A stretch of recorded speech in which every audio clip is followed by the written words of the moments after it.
your savings. UCCU is offering high-rate savings options with yields up to 5.5%. All you do is go to uccu.com and select a high-rate savings option to do just what you said, supercharge your savings. You're going to get a much bigger return on your savings right now. It's a savings certificate, which means you make one deposit up front and your money grows over a fixed period of time. So you can have that grow over 5 years, but UCCU has created some very short-term savings certificates with high yields, short like 6 months, 9 months, or a year. So you decide how long do you want to put that money. You deposit money, a one-time only deposit, and then you let it stay in. The longer it stays in there, the higher the interest rate you earn. And if you need immediate access to your money, UCCU's Money Market will give you a high yield and anytime access. UCCU, you're going to love where you bank. And we're live here outside the Perez family home, just waiting for the... And there they go, almost on time this morning. Mom is coming out the front door strong with a double-arm kid carry. Looks like Dad has the bags. Daughter is bringing up the rear. Oh, but the diaper bag wasn't closed. Diapers and toys are everywhere. Ooh, but Mom has just nailed the perfect car seat buckle for the toddler. And now the eldest daughter, who looks to be about 9 or 10, has secured herself in the booster seat. Dad zips the bag closed, and they're off. But looks like Mom doesn't realize her coffee cup is still on the roof of the car. And there it goes. Oh, that's a shame. That mug was a fam favorite. Don't sweat the small stuff. Just nail the big stuff. Like making sure your kids are buckled correctly in the right seat for their age and size. Learn more at nhtsa.gov/the right seat. Visit nhtsa.gov/the right seat. Brought to you by NHTSA and the Ad Council. Traffic and weather together, brought to you by Granite Credit Union's high-yield savings certificates. And back to you, Len. Thank you, Amanda. In Davis County, that crash in Layton southbound I-15 at Church Street or right lane is closed and delays from just before Antelope Drive for the crash. In the Salt Lake Valley, a bit slow as you make your way to the north interchange on I-15, and a crash eastbound I-80 west of US 40 has a right lane closed and delays from Kimmel Junction over to the US 40 turnoff. Plan your Bear Lake vacation and check out their fun events happening all summer long. County fairs, Bear Lake Monster Swims, and the Caribbean Cruise Motorcycle Rally. For more information, visit bearlake.org. Len Thomas in the KSL Traffic Center. KSL weather, all of Utah remains under an excessive heat warning today with highs at 103 in the north and 112 in the south. Lows will only get into the mid-70s. Right now, let me refresh this and see what our current condition is. Yep, 83 degrees at KSL News Radio, 102.7 FM, 1160 AM, and KSLNewsRadio.com. Your all-day companion for news. Dave and Dujanovic, your morning companions for talk, analysis, and key perspectives on Utah's biggest stories on KSL News Radio. We have a lot going on with the triple-digit temperatures. What is it going to be today? 104 here, 110 in St. George, 18 in the Valley of the Sun in Phoenix? Yeah, Phoenix, 118. Debbie, you just brought up a term. I thought you made it up. A heat dome. Mm-hmm. A heat dome. I think you still made up that term, but apparently it's a thing. Yeah, we're under a heat dome right now. We're going to talk to Matt Johnson in just a moment, KSL meteorologist, to find out how long we're going to be stuck under this thing. I think I'd just call it a sauna. It's 9:07. It's time for the launch. Sequence engaged. And here are 3 things Debbie wants you to know. Countdown. 3. In 13 minutes from now, a representative with the city of St. George dialing into the show. Why? They just announced an orange alert for power customers. They're asking folks to not use some of their appliances today, especially during certain hours of the day.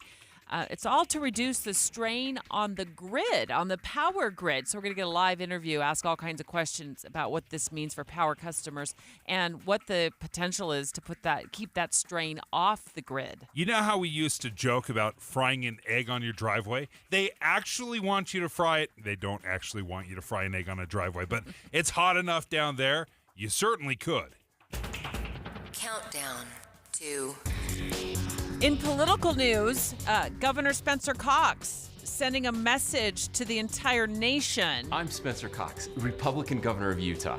And I'm Jared Polis, Democratic governor of Colorado. And we're here to help save your family dinners. Conflict isn't bad. It's the way we disagree that matters. Please join us in showing America the right kind of conflict. Together, we can disagree better.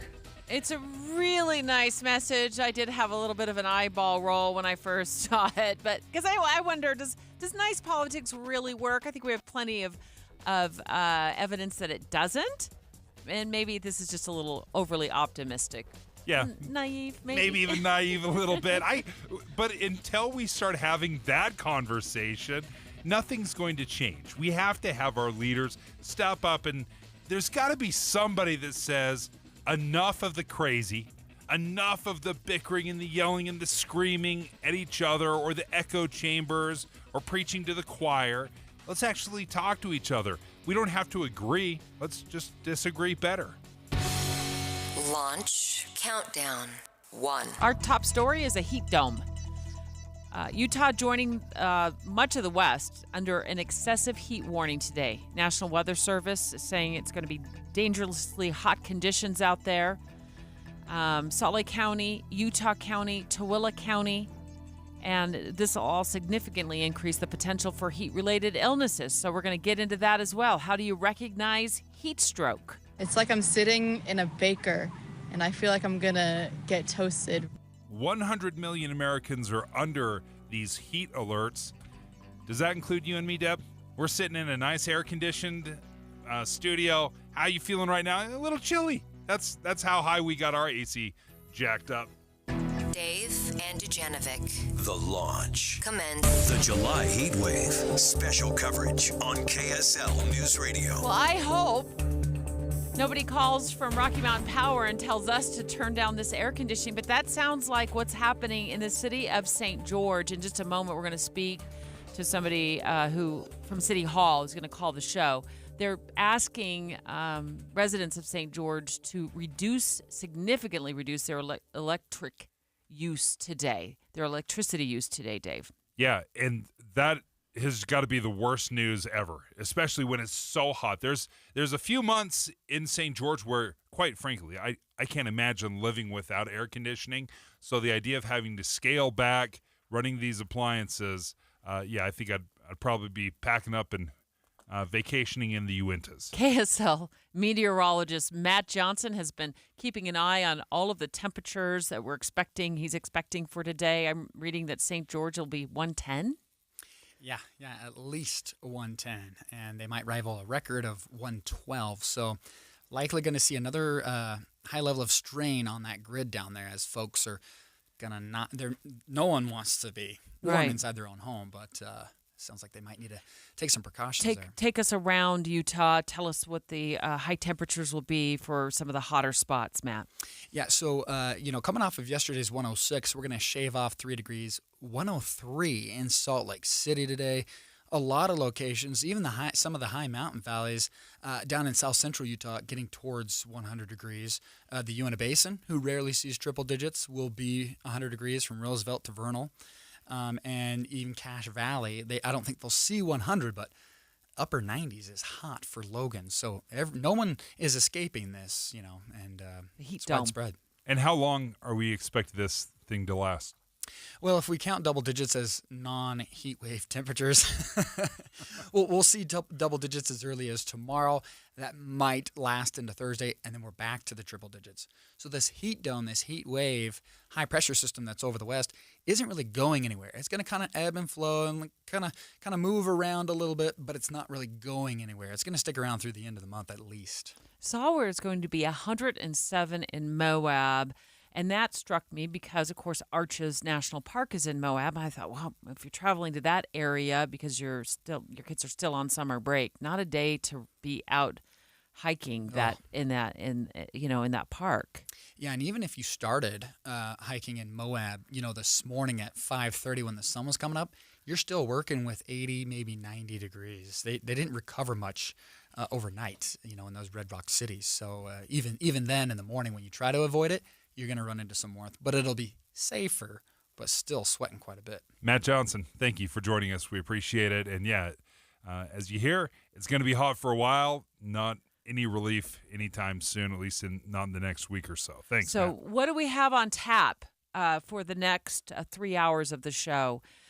In a moment, we're going to speak to the National Weather Service on how to spot heat-related illnesses, the difference between heat exhaustion and heat stroke. And there is a marked difference. There's something that goes on in your body that will tell you that you need to get not only out of the heat, but you need to get help right away. And this weekend, we know that country superstar Jason Aldean, suddenly while on stage performing in another state, it was Connecticut, he suffers heat exhaustion, and he has to turn around and run off stage. Yeah, it was quite shocking because the reaction was he kind of staggered, it seemed, as I was watching this video. He kind of staggers, goes back into the song, and then almost mid-chorus, he just turns around and runs off stage. And I think a lot of people just thought maybe this is part of the show, but he didn't come back on.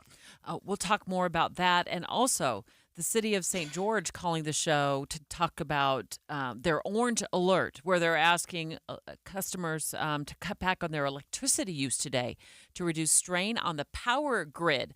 What appliances that they don't want them to use. They'll give us a list next. Dave and Dujanovic. Hey, stay right here for more of Dave and Dujanovic. And tomorrow morning, come back here for news, traffic updates, and reliable weather. Join us to have a listen. Tim and Amanda. Your morning companions for news.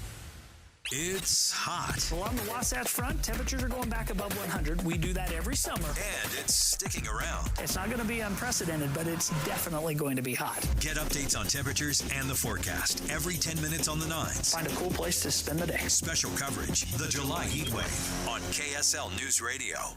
Did you know people travel to Logan from all over the country to see performances by Utah Festival Opera and Musical Theater? Why? It starts with 300 professional local and nationwide artists and staff coming together to create magical performances. First, Lohengrin, a mysterious knight, sails into town on a swan to rescue the lovely Elsa, who has been falsely accused of murder. The knight goes, "Don't ask me my name." Elsa goes, "Okay, I won't. Wait, what's your name?" Everything goes downhill from there. The plot's kind of weird, but the music is stunning, and it's only ever been performed 5 times in the United States. Next, Aida the opera version and Aida the Broadway version. See them both. So, Radames is captain of the Egyptian army. He's supposed to marry the pharaoh's daughter, but instead falls in love with Aida, the queen of the country he captured. They can't live without each other, so they don't, because they're sentenced to death and die in each other's arms.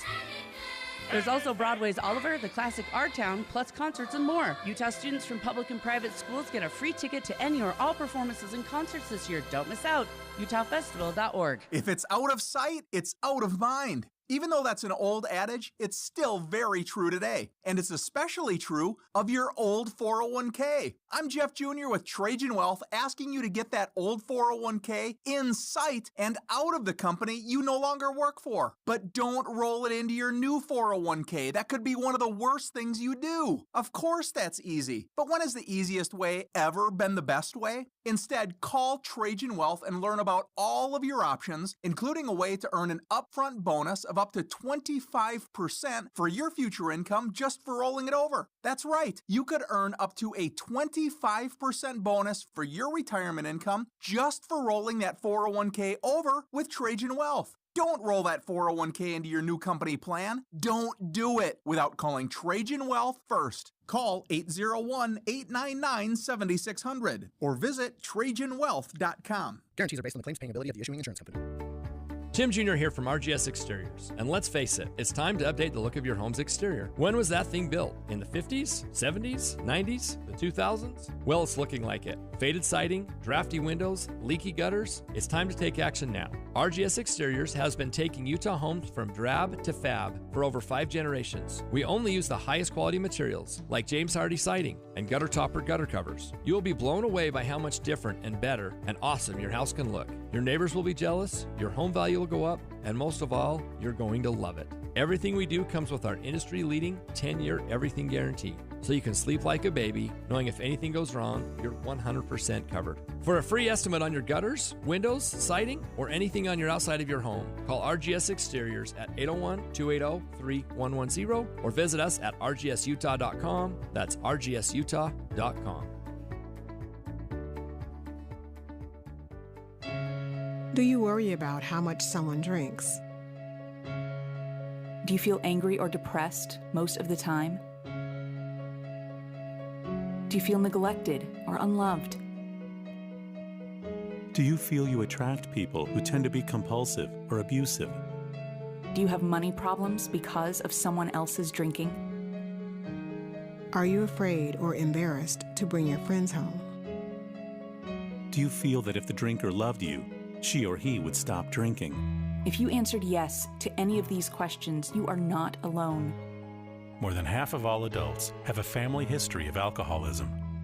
Not everyone trapped by alcohol is an alcoholic. Families and friends are suffering too. Al-Anon and Alateen can help. Call 1-866-200-0223 or visit alanon.org/help. It's only a minute of news. How long could it take? I do a lot of surfing late at night. I'm looking at all my favorite internet sources, Wall Street Journals, New York Times.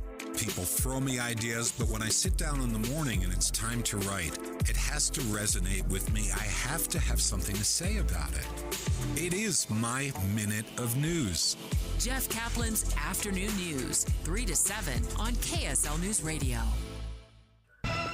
With the 3 things you need to know this hour, I'm Amanda Dixon. Extreme heat has health advisors reminding people to stay indoors. Rocky Mountain Power officials say not to turn on your ovens and close window blinds to prevent the sun from heating your house. Second, Utah Senator Mitt Romney is working on a bill to build up programs that track COVID-19 and other pathogens in wastewater. And third, extreme storms in the Northeast dumped more than 7 inches of water in just a few hours, killing at least 5 people, with more missing in floodwaters. Right now, it is 83 degrees in Salt Lake City. Back to David Dujanovic on KSL News Radio. Dave and I wanted to get right to a developing story out of St. George where it's expected that they'll hit 110 degrees today. And they've issued an orange alert for electrical use. I don't exactly know what an orange alert is, but I do know it calls on cutting back on some appliance use, so to reduce the strain on the electrical grid, Dave. Yeah, and if that includes air conditioning, that's going to be a very, very big deal because they're flirting with record temperatures, record all-time high temperatures down in St. George. Renee Fleming, manager of energy and water customer service in the city of St. George. Thanks for joining us this morning. Thank you. So what does an orange alert ask of power customers, Renee? It's just a reminder that you're right, we have this high heat, and so it puts a strain on the regional electric system. It's not just us, it's throughout the region. So what customers can do to help conserve will help ease the strain, but also ease their pocketbook. They're going to be paying their highest power bills during the summer. And if they can set the thermostat at 78 degrees and use a fan to keep the air moving, cook something that doesn't require using your oven, which adds heat to your house. It's just a reminder that conservation can also save us money, and it also can relieve the strain on the energy grid. How does it put a strain on the energy grid? Are we talking about physically the grid is getting hit hard with it? How does that exactly work?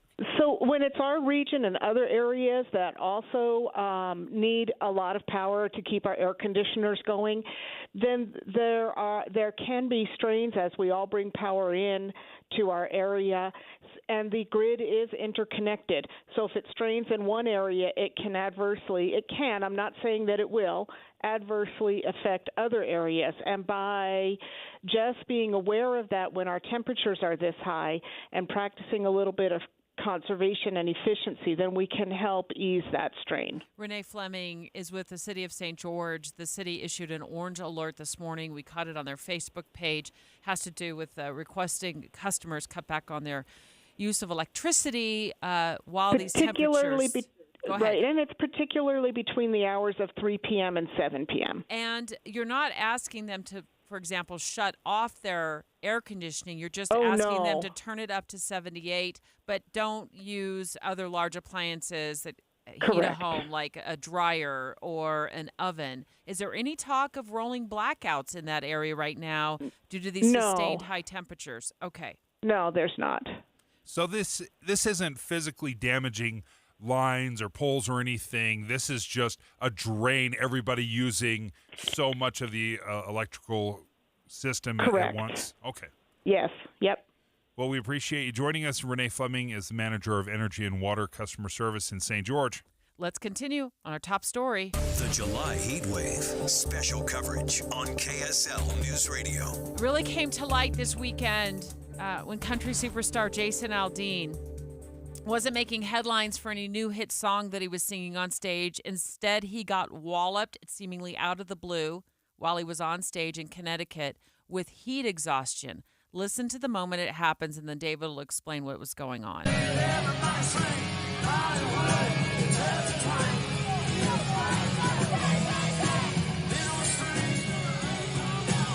And it was kind of at that moment where the concert, the crowd, they're singing, he stops, and I wasn't quite sure, is he just letting the crowd get into it?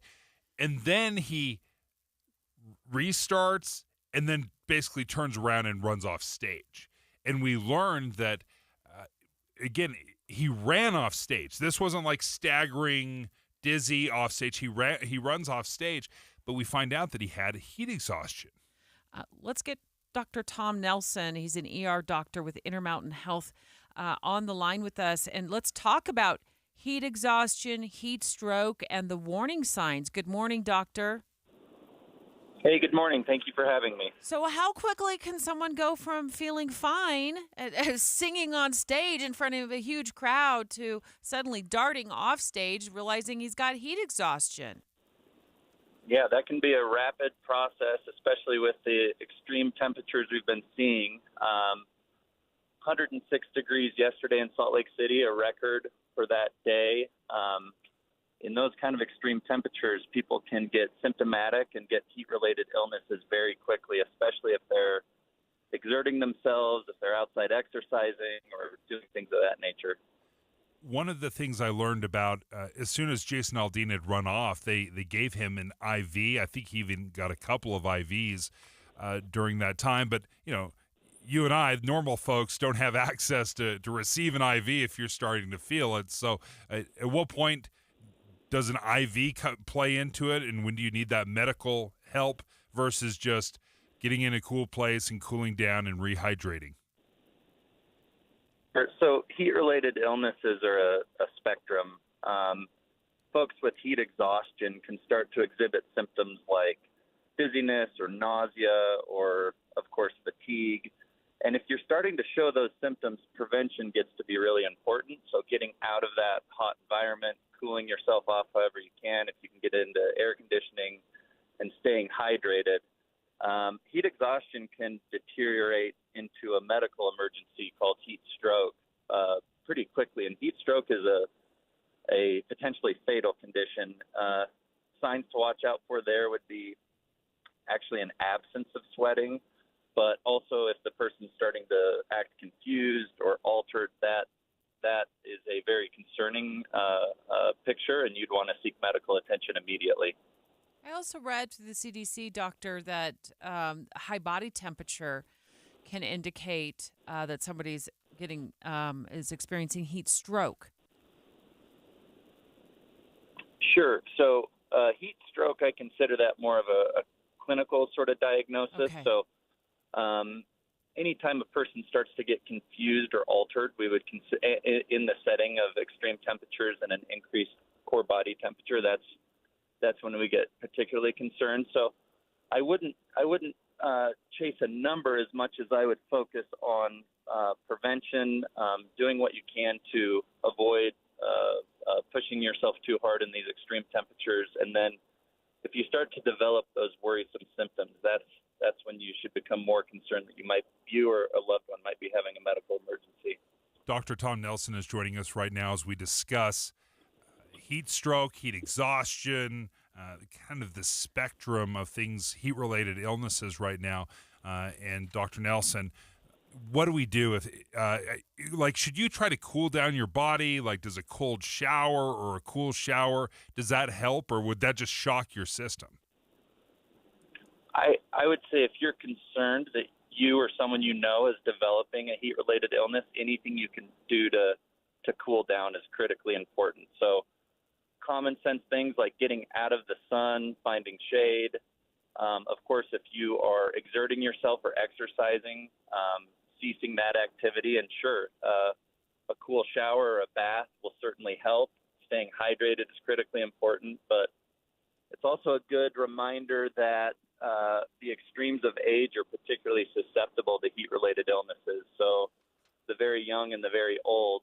And to that end, being extraordinarily cautious about how hot cars can get, never leaving a child or a pet in a car in these temperatures if they're unattended. And also checking in on the elderly, making sure that you're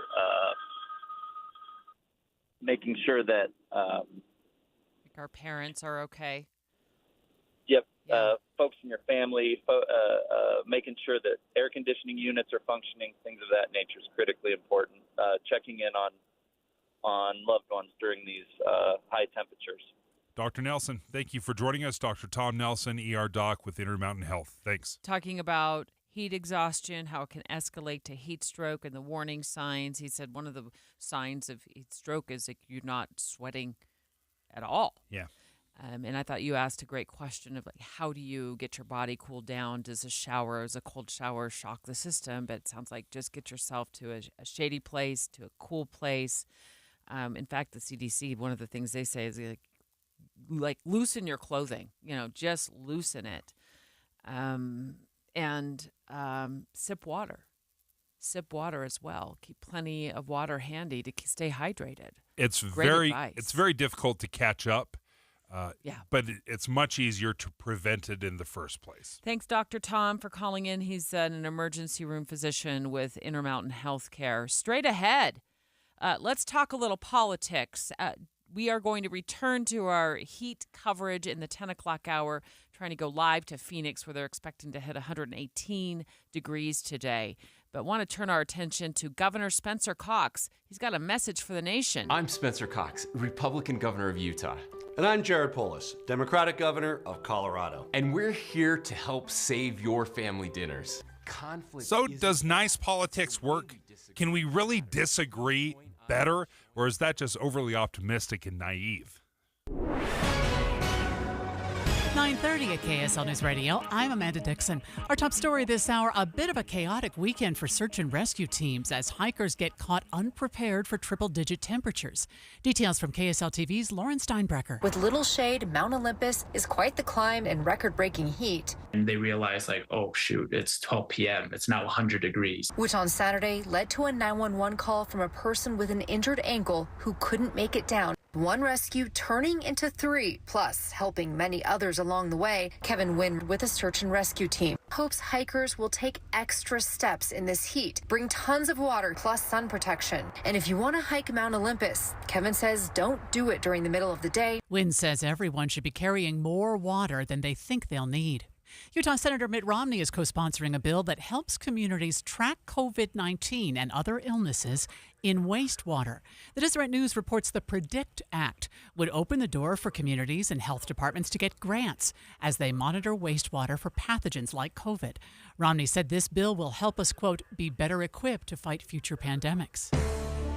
Our top national story this hour from ABC News. Some homes and businesses in Pennsylvania are evacuated right now after a 40-car freight train derailed this morning outside Philadelphia. Officials say nobody was injured. CSX, the company that owns the train, says no hazardous materials spilled out of the cars. Your money at this moment, let's see where the Dow is. It's up 68 points. That's 0.2%. We're at 34,580. Coming up, hot and more hot. KSL weather is next. KSL News Time, 9:32.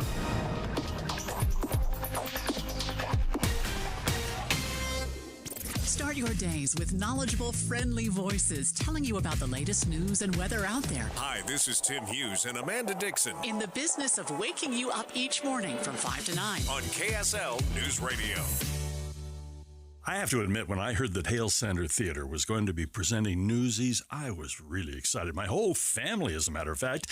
Dee and I caught the performance the other night, and it is terrific. The youthful energy is simply amazing. Song after song that you love, highlighting, of course, a wonderful story that we can all appreciate. The youthful audience, too, they were loving Hale Center Theater, and the presentation of Newsies. But much more is coming up, too. Disney's Finding Nemo Jr., Catch Me If You Can, a murder mystery, Around the World in 80 Days, and Elf the Musical is going to take us through the holidays. All of that and so much more is waiting for you at Hale Center Theater. Don't be left out on Newsies. It is so much fun. Your whole family is absolutely going to love it. And all you have to do is go to hct.org and get your tickets now. That's hct.org, Hale Center Theater. Hello. Hi, I'm Mr. Sparky. What gave it away? The fancy tool belt? How about the big red truck? Actually, Yes. you're on time. That's our motto. We're on time. You'll see her. The repair is free. You rhymed. That's cute. Are you always available? 24/7. 24/7. Oh, I don't sleep much. So what seems to be the problem? Well, my toddler plugged the dog into the light socket. Yeah, I see your house is blinking like a pinball machine. Can you fix it? The house or the dog? The house. Well, I'm Mr. Sparky. If it's electrical, I You can can fix it. You betcha. From a small electrical problem to new lights, to smart home services, generators, to whole house surge protection, and everything electrical in between. Call America's on-time electrician. Mr. Sparky is fully licensed to install or repair any electrical work. Just call 888-8-SPARKY. Hold on, this is where we bring in the singers. You don't have to put up with any malarkey. Call 888-8-SPARKY. Do you have heart failure and often hear, "Those stomach issues ruined your birthday"? "You're too tired to play catch, Grandpa." Sweetie, you haven't touched your tools since the carpal tunnel syndrome diagnosis. If these seemingly unrelated symptoms sound familiar, talk to your cardiologist. Ask about transthyretin amyloid cardiomyopathy, or ATTR-CM, a rare and underdiagnosed disease that gets worse over time. Learn more at connecttoyourheart.com. That's connecttoyourheart.com. Sponsored by Pfizer. There's a right way and a wrong way to fight off mosquitoes. Karate chopping the air, in a public place, in front of your kids, and their friends, Mom, is the wrong way. Using Stem mosquito repellent is the right way. Stem effectively repels mosquitoes by harnessing active ingredients found in plants, like lemongrass and peppermint, making it safe for use as directed around people and pets. Stem, rooted in nature, optimized by science, and embarrassment-free. Mountain Star Healthcare's Harriman Emergency Center is now open. Be seen fast at the Harriman ER, located just off Mountain View Corridor and 134th South in Harriman. Traffic and weather together, brought to you by Granite Credit Union's high-yield savings certificates. And here's Len Thomas. We're still looking at a crash in Davis County. It is southbound I-15 at Church Street, taking a right lane, and delays from Antelope Drive or just before Antelope Drive. Traffic slowly getting past this. And then if you're up in, looks like near Park City, you've got some slow traffic from Kimball Junction making your way eastbound I-80 up to a previous accident. I'm not sure why it's still slow up there, but it is almost to Silver Creek Junction. In Salt Lake Valley, a little bit slowing, just a little touch of it. Northbound I-15, Midvale up to Murray. This is the place, Heritage Park, your place for daily family fun. Additional activities, flag ceremonies, candy cannons, live music, pony rides, planning for gold, and more. Visit thisistheplace.org. I'm Len Thomas in the KSL Traffic Center. KSL weather blazing hot today with partly cloudy skies and a high of 102. That AC unit will work overtime today with an overnight low in the upper 70s. Look for highs in the upper 90s the rest of the week, and we're back up into the hundreds by Friday and the weekend. A chance for thunderstorms tomorrow and Wednesday. Right now it's 85 degrees at KSL News Radio, 102.7 FM, 1160 AM, and KSLNewsRadio.com. Your all-day companion for news. Dave and Dujanovic.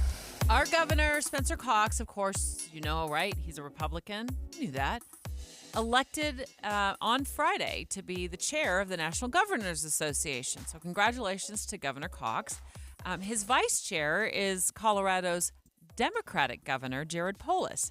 That's important to note. Their first order of business is this: disagree better. Conflict isn't bad. It's the way we disagree that matters. Please join us in showing America the right kind of conflict. Together, we can disagree better. It's happy music, happy words. The question we have, is it overly optimistic?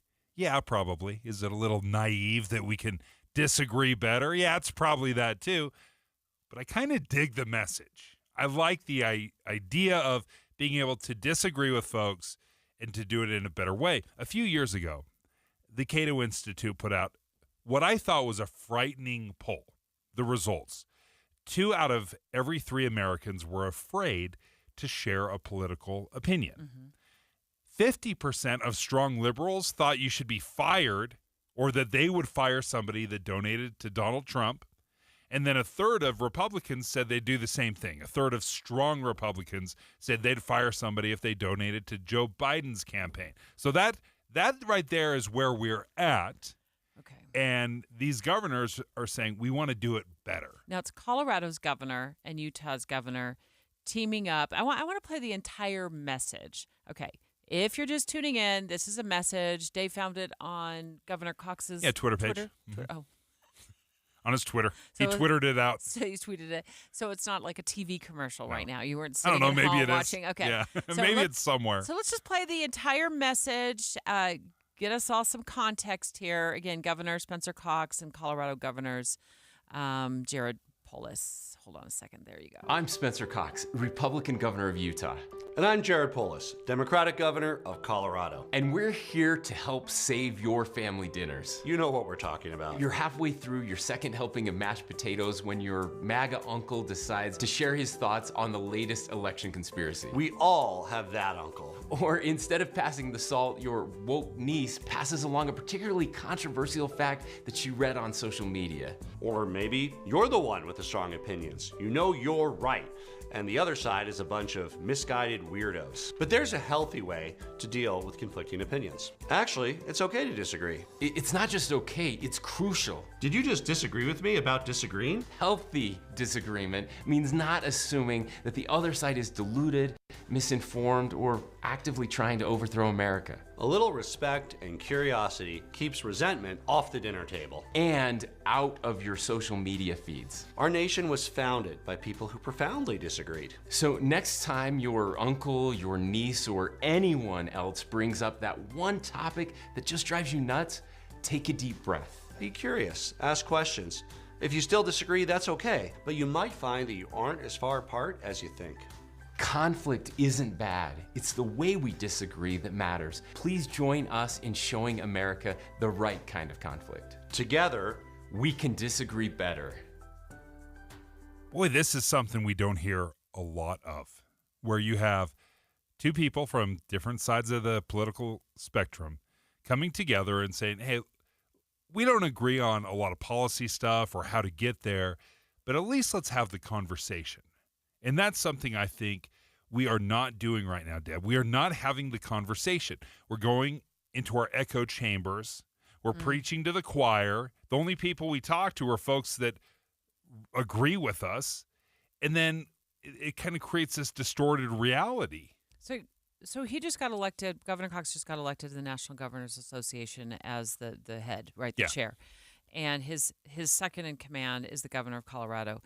Both from different political parties. Governor of Colorado is a Democrat. Obviously, Spencer Cox, our governor, is a Republican.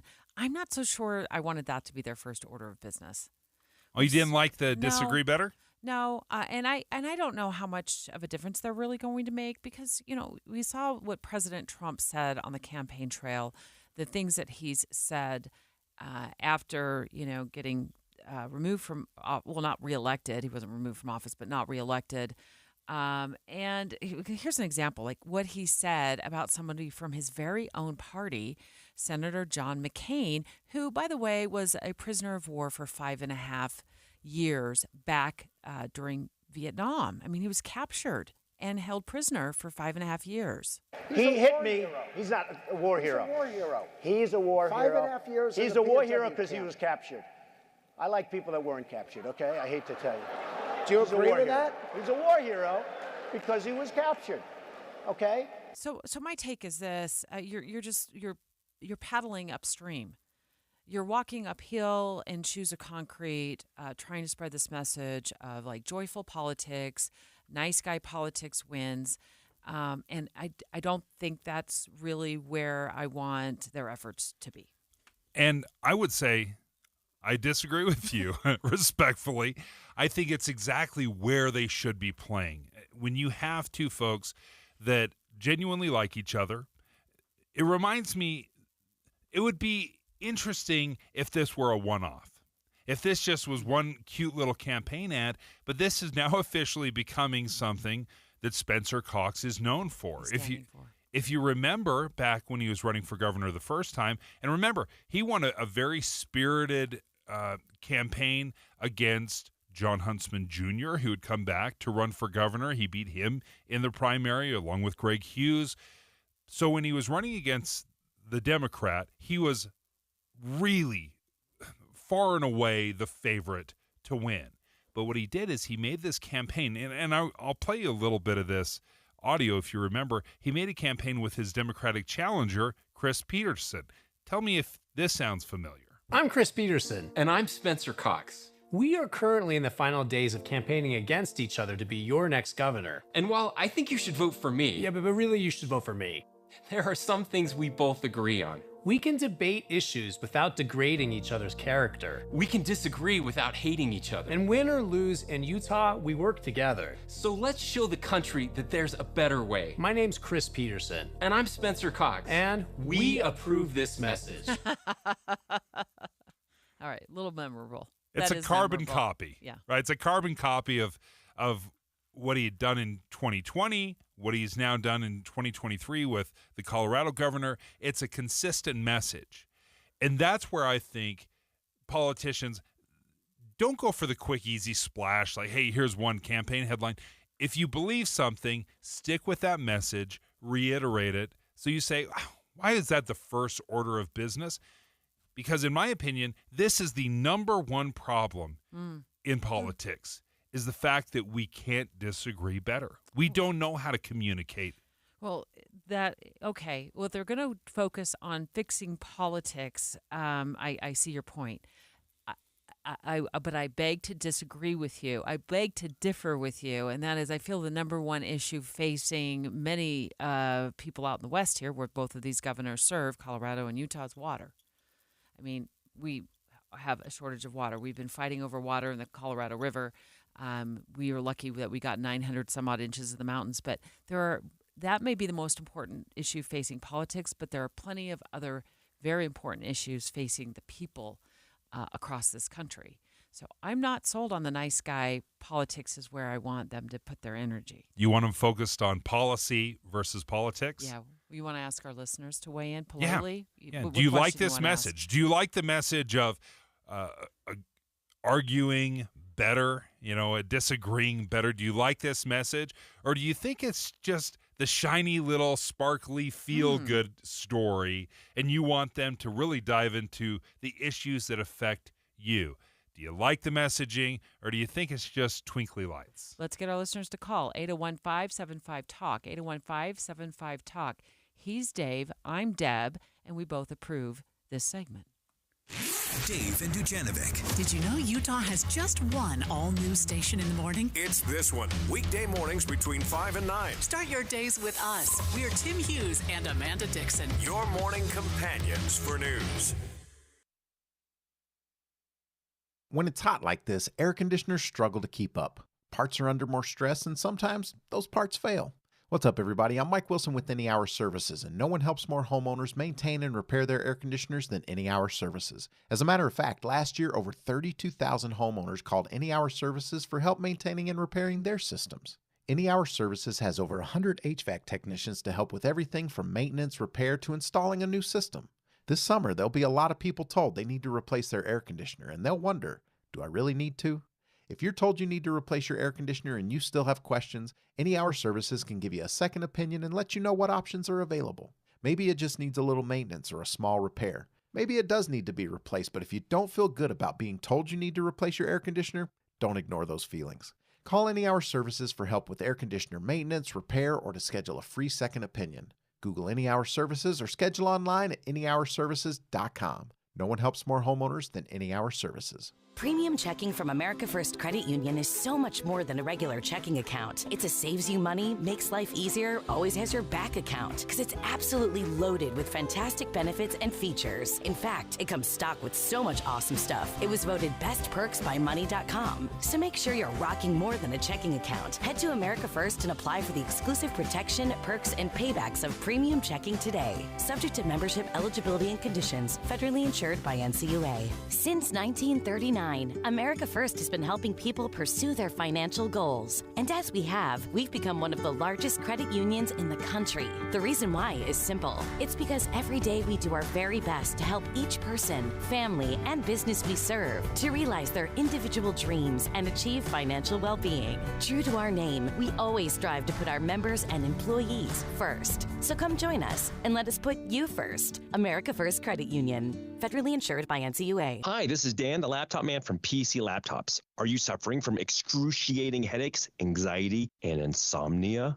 You may be suffering from CMS, crappy monitor syndrome. That old computer screen from years ago could be the problem, exposing you to massive amounts of radiation frying your brain. At PC Laptops, we only carry screens that we've tested on our own eyeballs. Right now, purchase any PC Laptops desktop with an external monitor and get a free size upgrade. That's right. For example, if you buy a 22-inch monitor, you get an upgrade to 24 inches for no extra charge. Buy a 24, get an upgrade to a 27-inch monitor for free. We have brand new PC Laptops desktop computers starting from $11.99 or $29 a month, backed by a lifetime warranty. And to make it extra sweet, we're doing 0 interest for a year on approved credit. So run into any one of our PC Laptops locations right now or check us out at PCLaptops.com. That's PCLaptops.com. Because at PC Laptops, we love you.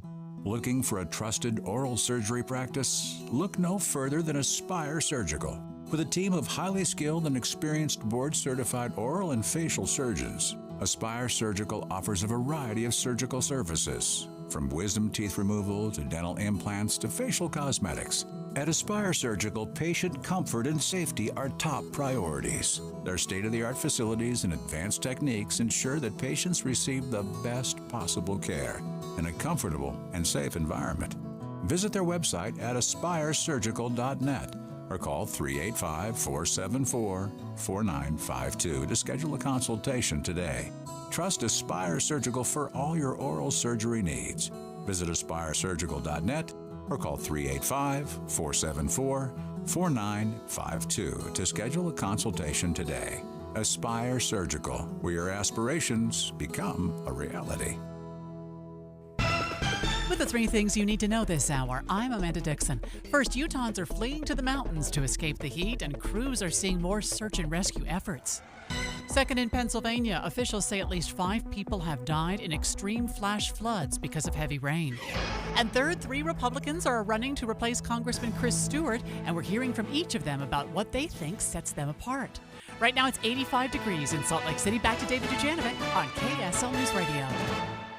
David Dujanovic. And take your live phone calls, 801-575-TALK. Do you agree or do you disagree with Governor Spencer Cox's message, along with Colorado's Governor Jared Polis, about disagreeing better? I'm Spencer Cox, Republican Governor of Utah. And I'm Jared Polis, Democratic Governor of Colorado. And we're here to help save your family dinners. Conflict isn't bad. It's the way we disagree that matters. Please join us in showing America the right kind of conflict. Together, we can disagree better. So Team Dave or Team Deb? Or who do you agree with or who do you disagree with better? Debbie wanted to hear, because the reason we're talking about this, Governor Cox was elected to be the chair of the National Governors Association. And then his vice chair, his number 2, is the Democratic Governor, Jared Polis. So their first order of business was this message: disagree better. Posted on social media. Yeah. And Deb's like, we didn't have something better to talk about. You couldn't talk about water or the heat wave or something more pressing. And I disagreed with her. I said, I don't think there's anything more important than learning how to have political conversations without setting each other's faces on fire. Because it is the worst right now. 62% of Americans do not feel comfortable sharing a political opinion.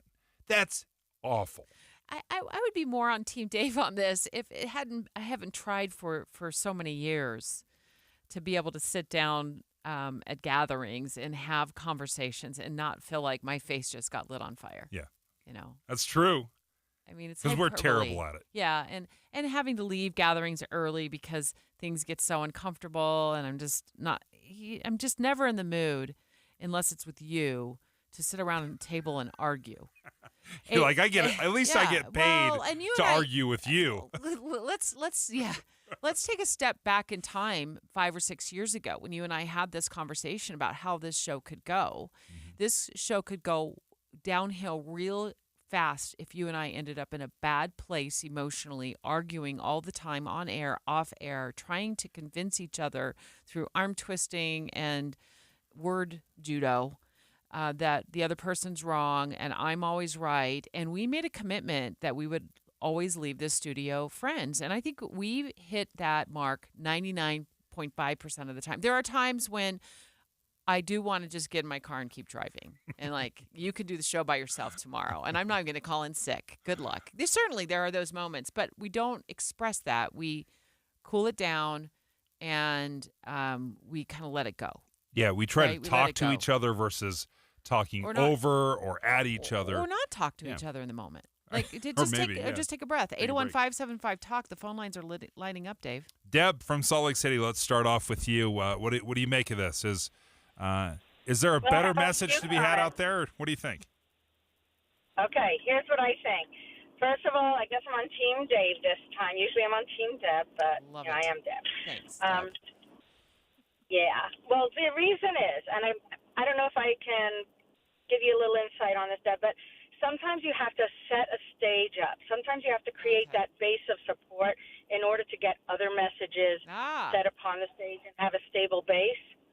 So I look at what Governor Cox and the governor of Colorado did as being bold, as being something that is setting the stage to lay other things upon and give room for these conversations, which you always talk about, conversations, and it gives a really good start. Love that. So I am Team Dave on that. Okay. Love that. And also, of course, love your name, Deb. Thanks for calling in. Let's go to Patrick from Ogden. Good morning. Are you glad that was the governor's first order of business as the chair of the National Governors Association? Yeah, I think it's a really honorable thing for him to do. But under the circumstances, I see it as remedial. Because I'm 71 years old, I've been through some time here, and I've just seen that this rancor and vituperativeness has come through only since Mr. Trump was in office.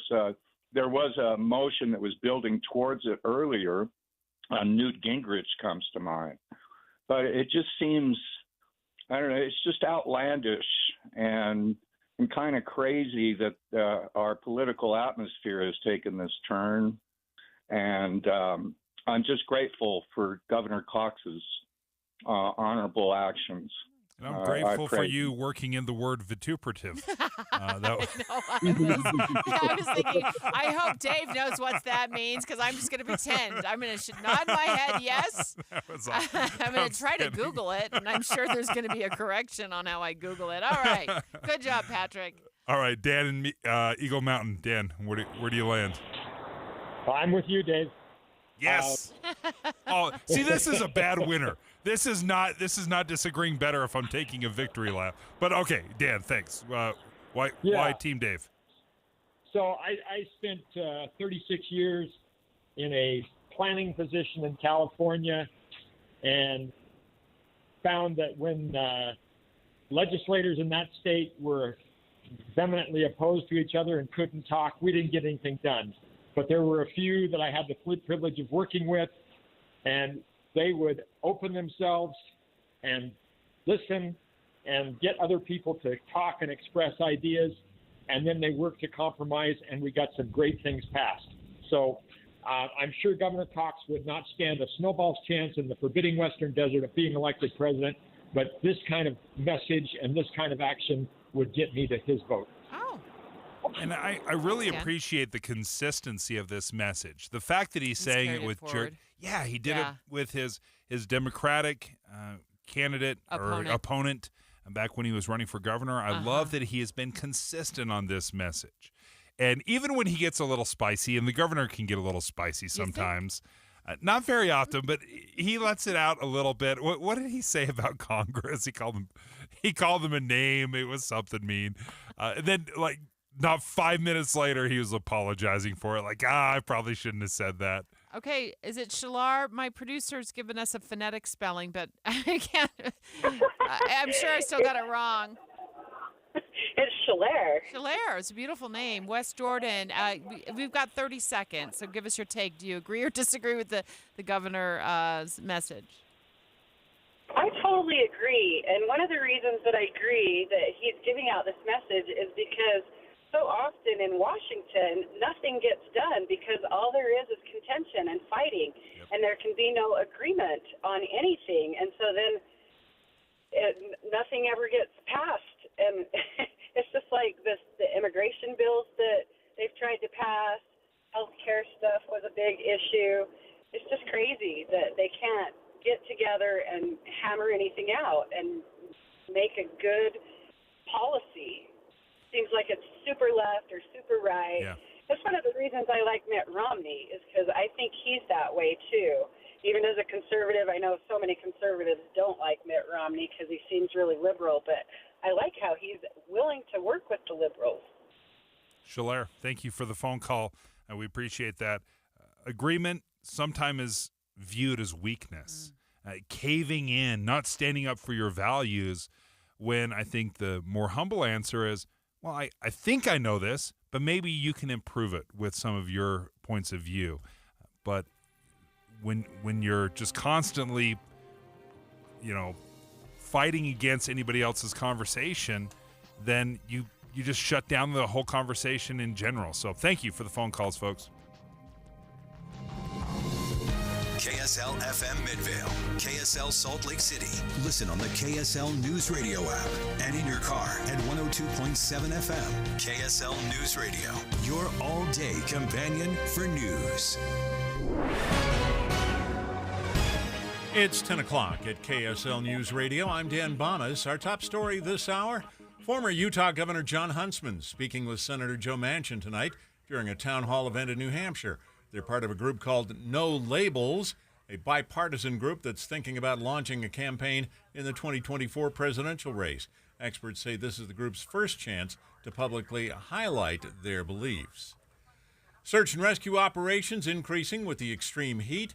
The squad leader for the Salt Lake County Sheriff's Search and Rescue, Kevin Nguyen, tells KSL TV they went up in the mountain for one rescue, came across two other groups in need of help. We loaded up with about 20 water bottles, a leg splint, and just basic rescue gear, and we make our way up the mountain. And they helped DPS hoist two people off the mountain in a span of a few hours. DPS also had to drop off additional water bottles after they ran out of the 20 they'd brought with them, giving them to injured hikers and others nearby. Our top national story this hour from ABC News, police searching for two small children who disappeared as their family tried to escape flooding in Pennsylvania. Upper Makefield Fire Chief Tim Brewer says crews are racing to find the children before more rain arrives. We have basically tripled the number of assets in the area, mostly because of the weather conditions. Pennsylvania and other areas of the Northeast have been hit hard by heavy rain in the past couple of days. Your money at this moment, the Dow Jones average up 73 points on the day, the NASDAQ up 103. And our KSL weather, another very hot day on tap. That's next. KSL News Time, 10:01.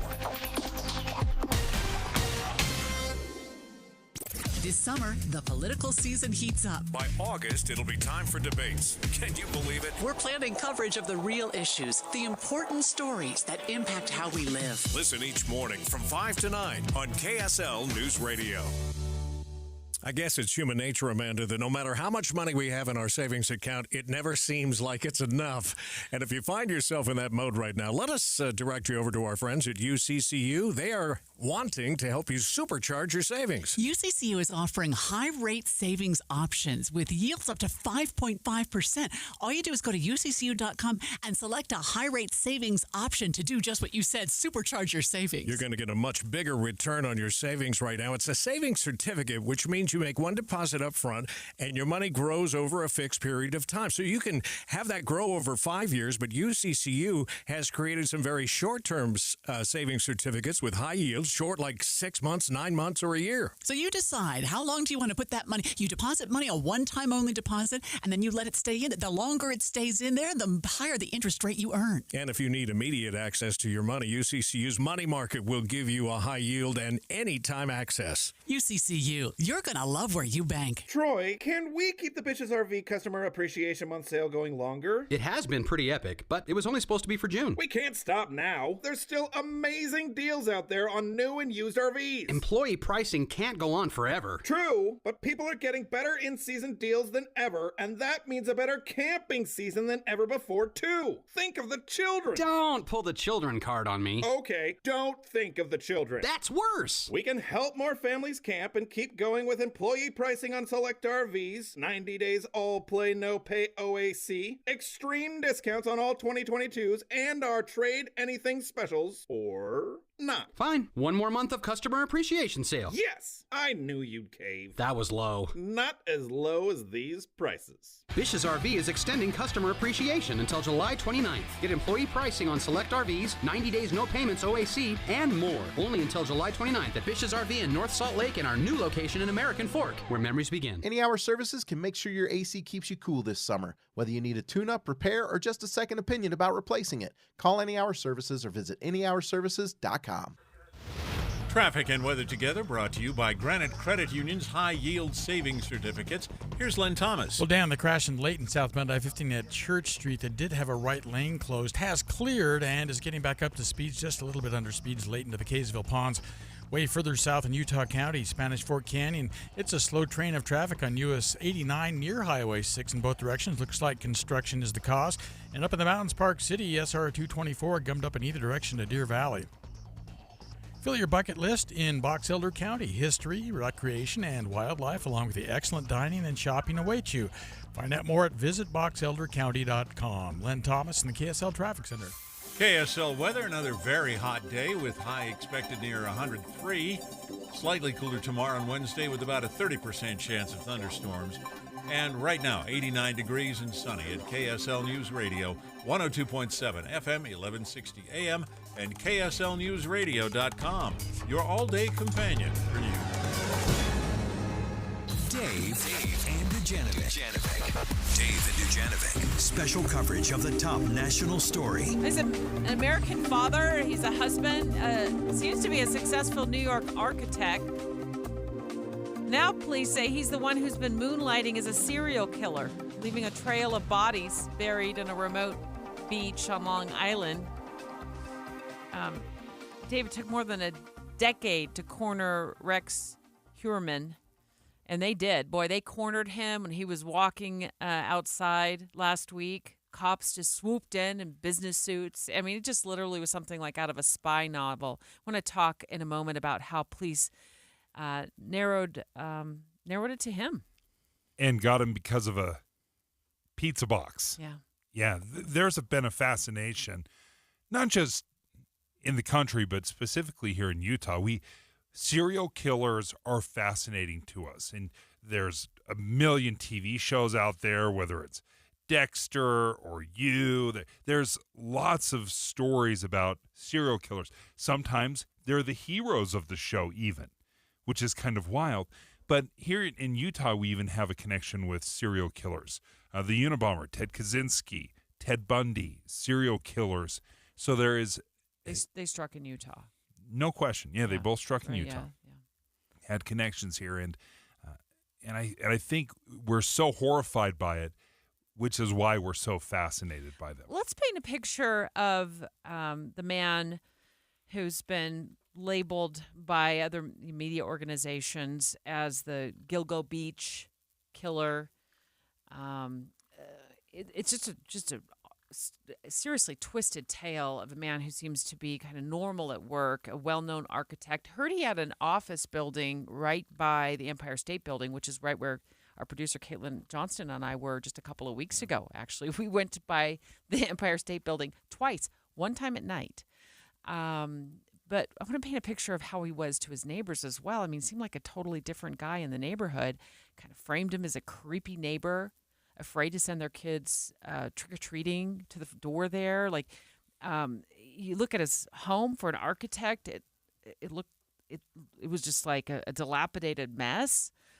Seemed to be kind of like two different sides to this guy. And now he's charged with murdering 3 women, wrapping their bodies in burlap, some camouflage burlap, suspected in a 4th, all found kind of along this same area, Dave, in Long Island, kind of a remote area. But we're going to head to New York in just a moment with News Nation, who's standing by live for us at about 10:20, because there's a total of, I think, 11 bodies that were found, and they've only connected him through criminal charges to 3, but and then possibly a 4th. But then there's these other bodies, these 7.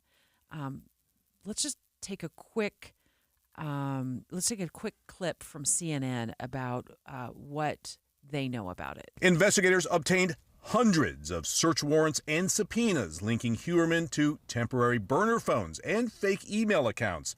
Investigators allege he used them to communicate with his victims, taunt the family of one of them, and search for information related to the investigation into the long unsolved murders.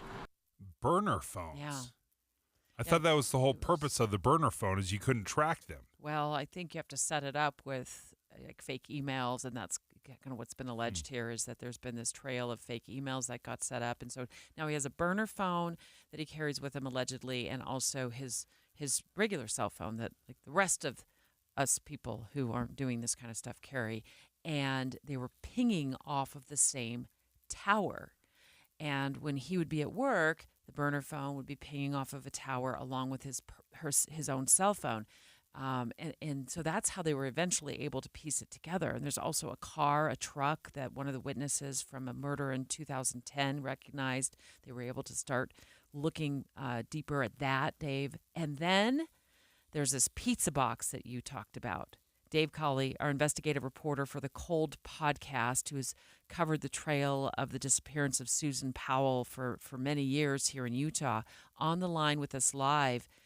This DNA that they recovered is just really good old-fashioned police work. I was expecting them, Dave, to come out and say that they ran it through some genealogy database and they were able to match his DNA to some distant cousin, and then they were able to zero in on him from that point. But that sounds like this alleged serial killer's DNA was simply like on a pizza box when he tossed after he got done eating it for lunch. Yeah, you're right, Deb. But that was the last step in a long, long process before this. What we see in this case from reading through the indictment, the information that's been released so far, there's clearly more we don't know.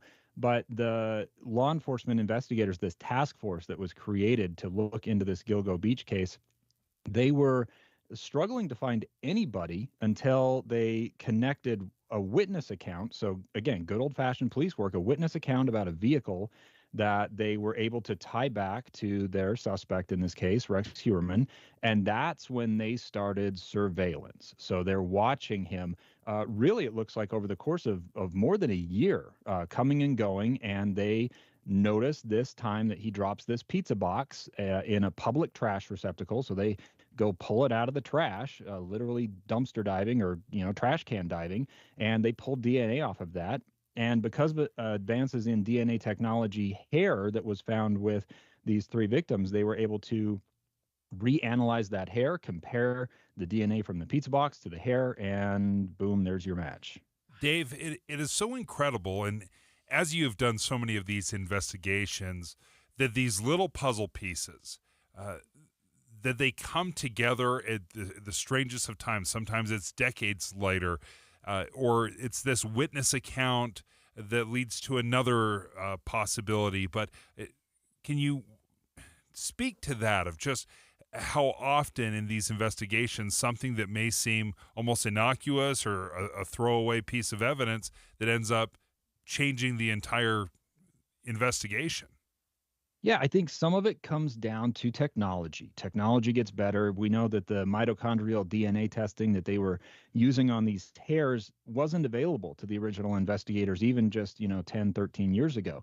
But in addition to that, you have to have just the pure will to do this kind of unthankful work of going through all of these records. So they talk about the burner phone. Well, it's more than one phone.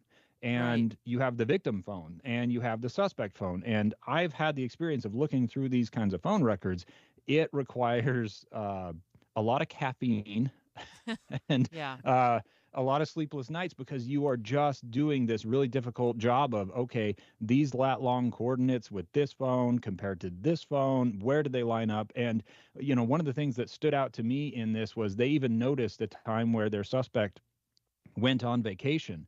And it was during the period after one of these murders, and the victim phone that had been stolen after the murder goes silent for just the period of time where the suspect is on vacation. And so those kinds of little things, you don't notice that unless you're spending just an immense amount of time and effort going through line by line, thousands and thousands of these records to find those kinds of things. When you talk about cell tower pinging, our cell phones, it's no secret our cell phones have to use some sort of tower. And so does a serial killer, allegedly.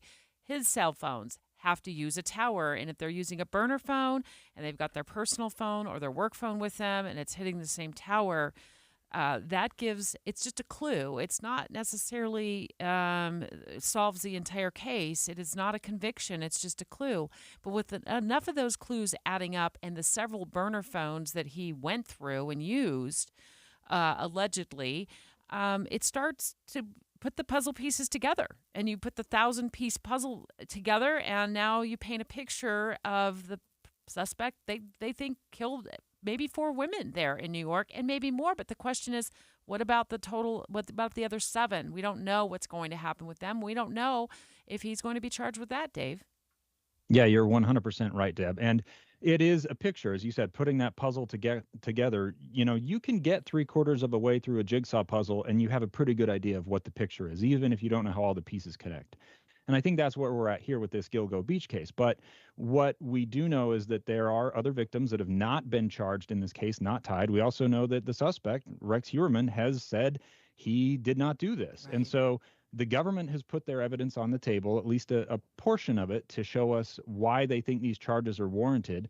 And it's a pretty strong case. You know, if Rex Heuermann is not the suspect, there are going to be some very hard questions about why his actions align so closely with the suspect profile. So it'll be a fascinating case to see. I expect we'll see further indictment, further charges coming in connection to at least one other, if not more, cases in the near future. Dave Cawley, thank you for joining us. Cole, the podcast investigative reporter, thank you for joining us. Yeah, it was the story you just could not turn away from this weekend as it was developing. So let's head live next to New York, where News Nation is standing by live with a reporter who's covering this case. And I want to ask the question, there are 11 bodies that have been uncovered over the years on and around that beach. And now he's connected to 3, possibly 4 female victims who were all murdered. Well, what about the other 7? Dave and Dujanovic. Hi, it's Tim Hughes and Amanda Dixon. Why should you start your day with us? We have decades of news experience between us. And we take your trust seriously. Come here for news tomorrow, 5 to 9. On KSL.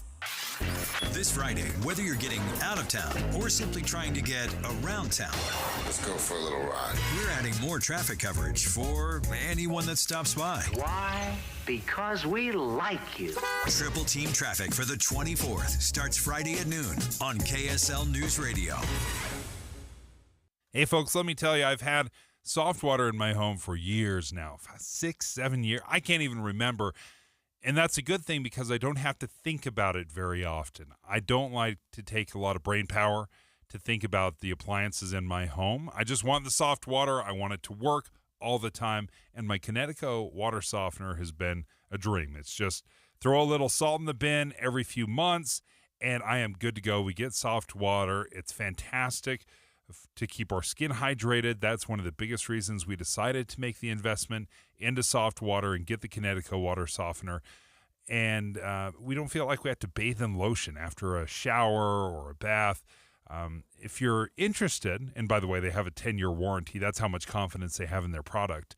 But if you're interested in getting soft water into your home, check them out online. Softwaterutah.com is the website, softwaterutah.com. Or you can give Connecticut of Utah a call at 801-576-8600.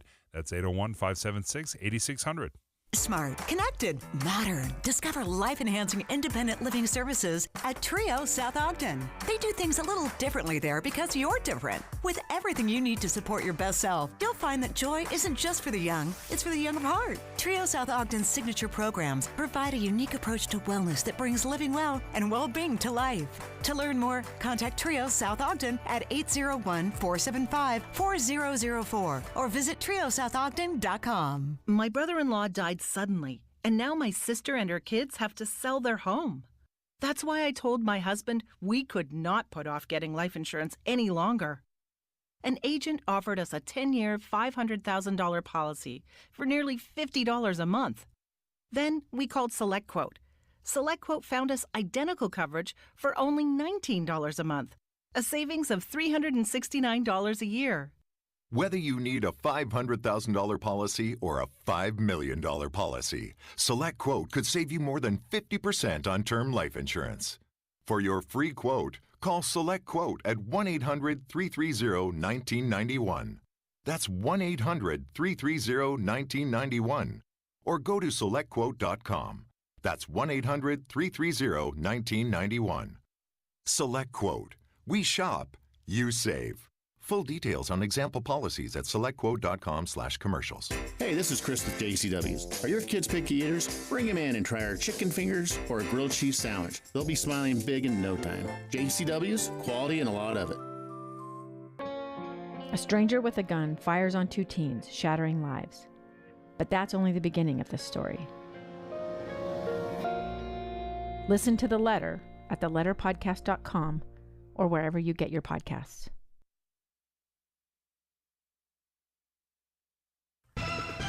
With the 3 things you need to know this hour, I'm Dan Bomas. First, search and rescue operations have picked up in the hot weather. Second, former Utah Governor Jon Huntsman trying to get some national attention for his No Labels political organization tonight. And third, heavy rain turned roads into rivers in Bucks County, Pennsylvania. Police are looking for 2 missing children. Right now, 89 degrees and sunny in Salt Lake City. And back to Dave and Dujanovic on KSL News Radio. Dave and Dujanovic. Dave and Dujanovic. Special coverage of the top national story. We're talking about an alleged serial killer that police say they captured in New York. He's a dad, I think a dad of 2, husband, successful New York architect, now in custody for the murder of at least 3 women charged in those cases, maybe a 4th as well. But Dave, there are 11 bodies that through their searches police have uncovered, and so I don't know, like, is there somebody else out there they're looking for too? Do they know yet? Are they going to be able to connect them to all of these? Yeah, we are so fascinated by serial killers, in part because we can't relate on any level. It's so horrific, it's so scary and terrifying, and that's why there is a steady stream in Hollywood, TV shows, movies about serial killers. Some of them are oddly kind of fun and silly. Others are terrifying and dark, but we are constantly grasping at trying to figure out what's going on, and this one seems horrific. We just got off the line with Dave Cawley, our very own Dave Cawley, who is the investigative reporter and producer of the Cold podcast, which is the Susan Powell case. Susan Powell, of course, a West Valley City mom who disappeared many years ago. Many have thought that her husband, who is now deceased, was the suspect or was the culprit of her disappearance. And we walked through with Dave the evidence that police have collected that point to this 59-year-old father, this architect who's now in custody in New York. Stuff like DNA evidence, matching the DNA evidence that they collected from a pizza box through new DNA technology to hairs found on the victims. Cell phone pinging, we were able to sort of track down and zero in on where he was and when, and cell phones that he owned, matching burner phones that he had allegedly got his hands on or purchased. Now we want to find out what Sloan Glass, who's a national correspondent with News Nation, knows about this case as it's been unfolding all weekend long. So let's go live to Sloan. Are you in New York, Sloan?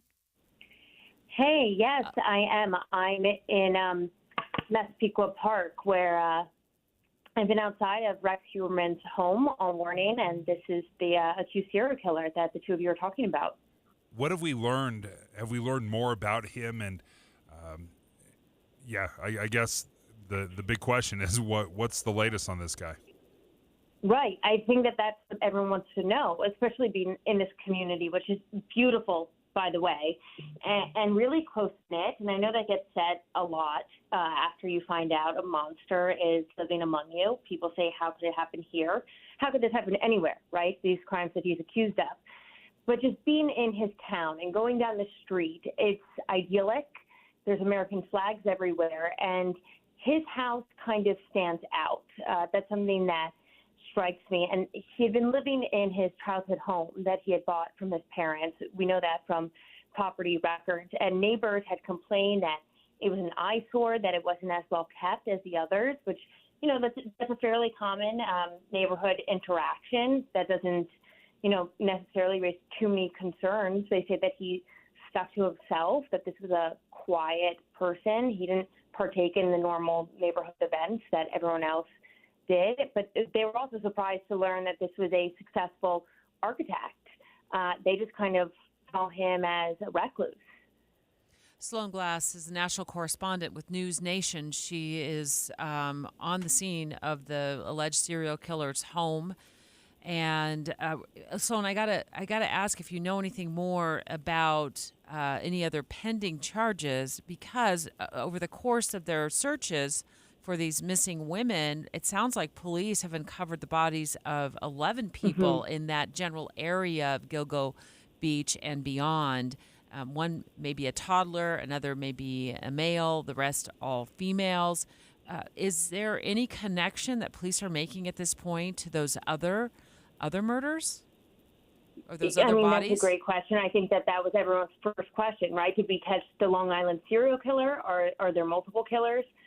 Authorities have said in the past that there could be multiple killers who use that area of Gilgo Beach to bury remains. But with the three women who he's charged in their deaths, the evidence is extremely concrete. I think that their case is pretty bulletproof. And then Huerman is also the prime suspect in the death of Maureen Brainerd Barnes.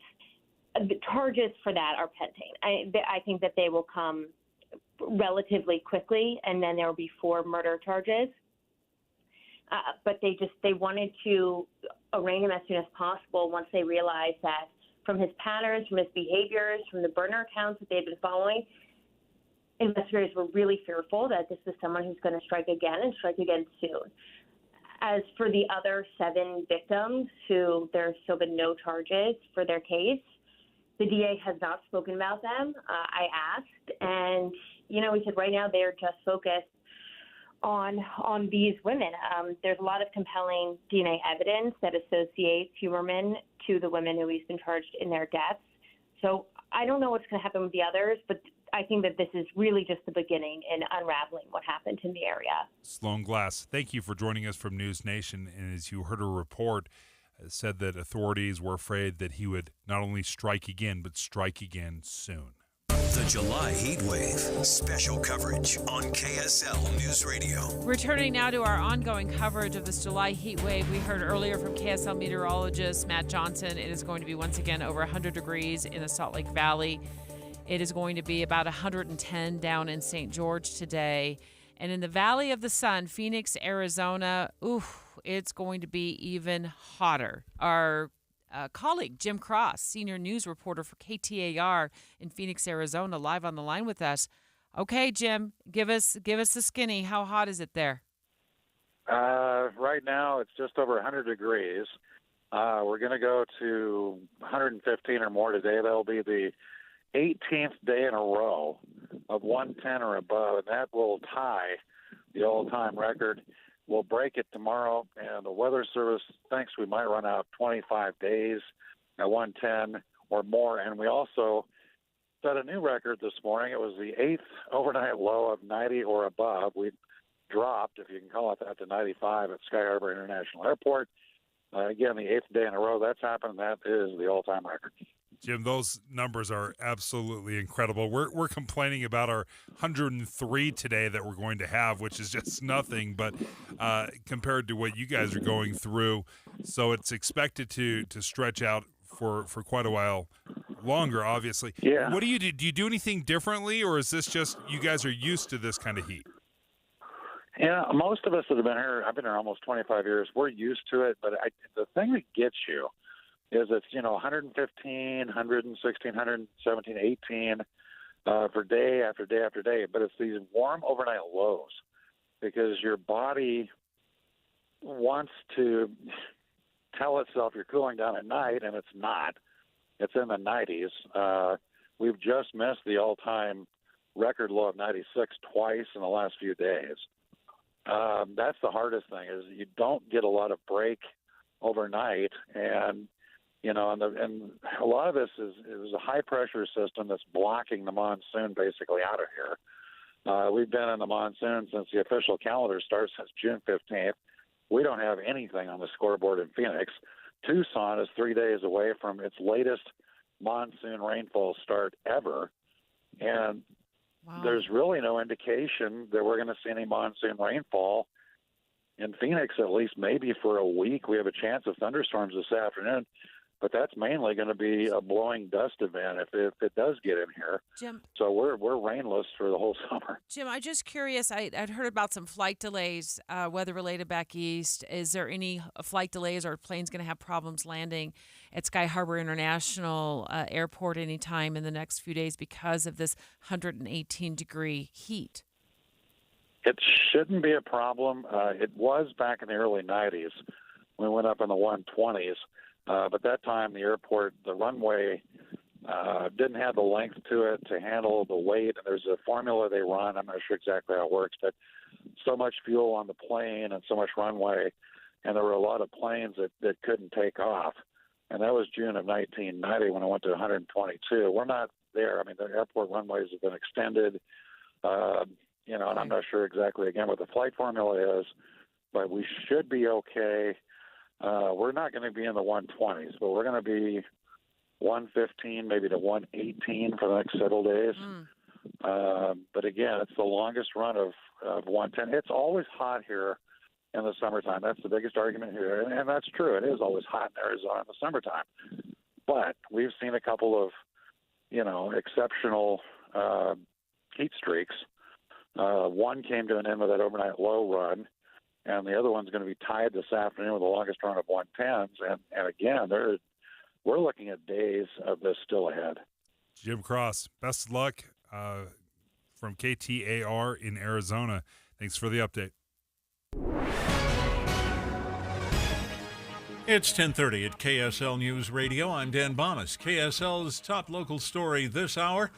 Officials say they've found West Nile virus in a mosquito pool in Davis County.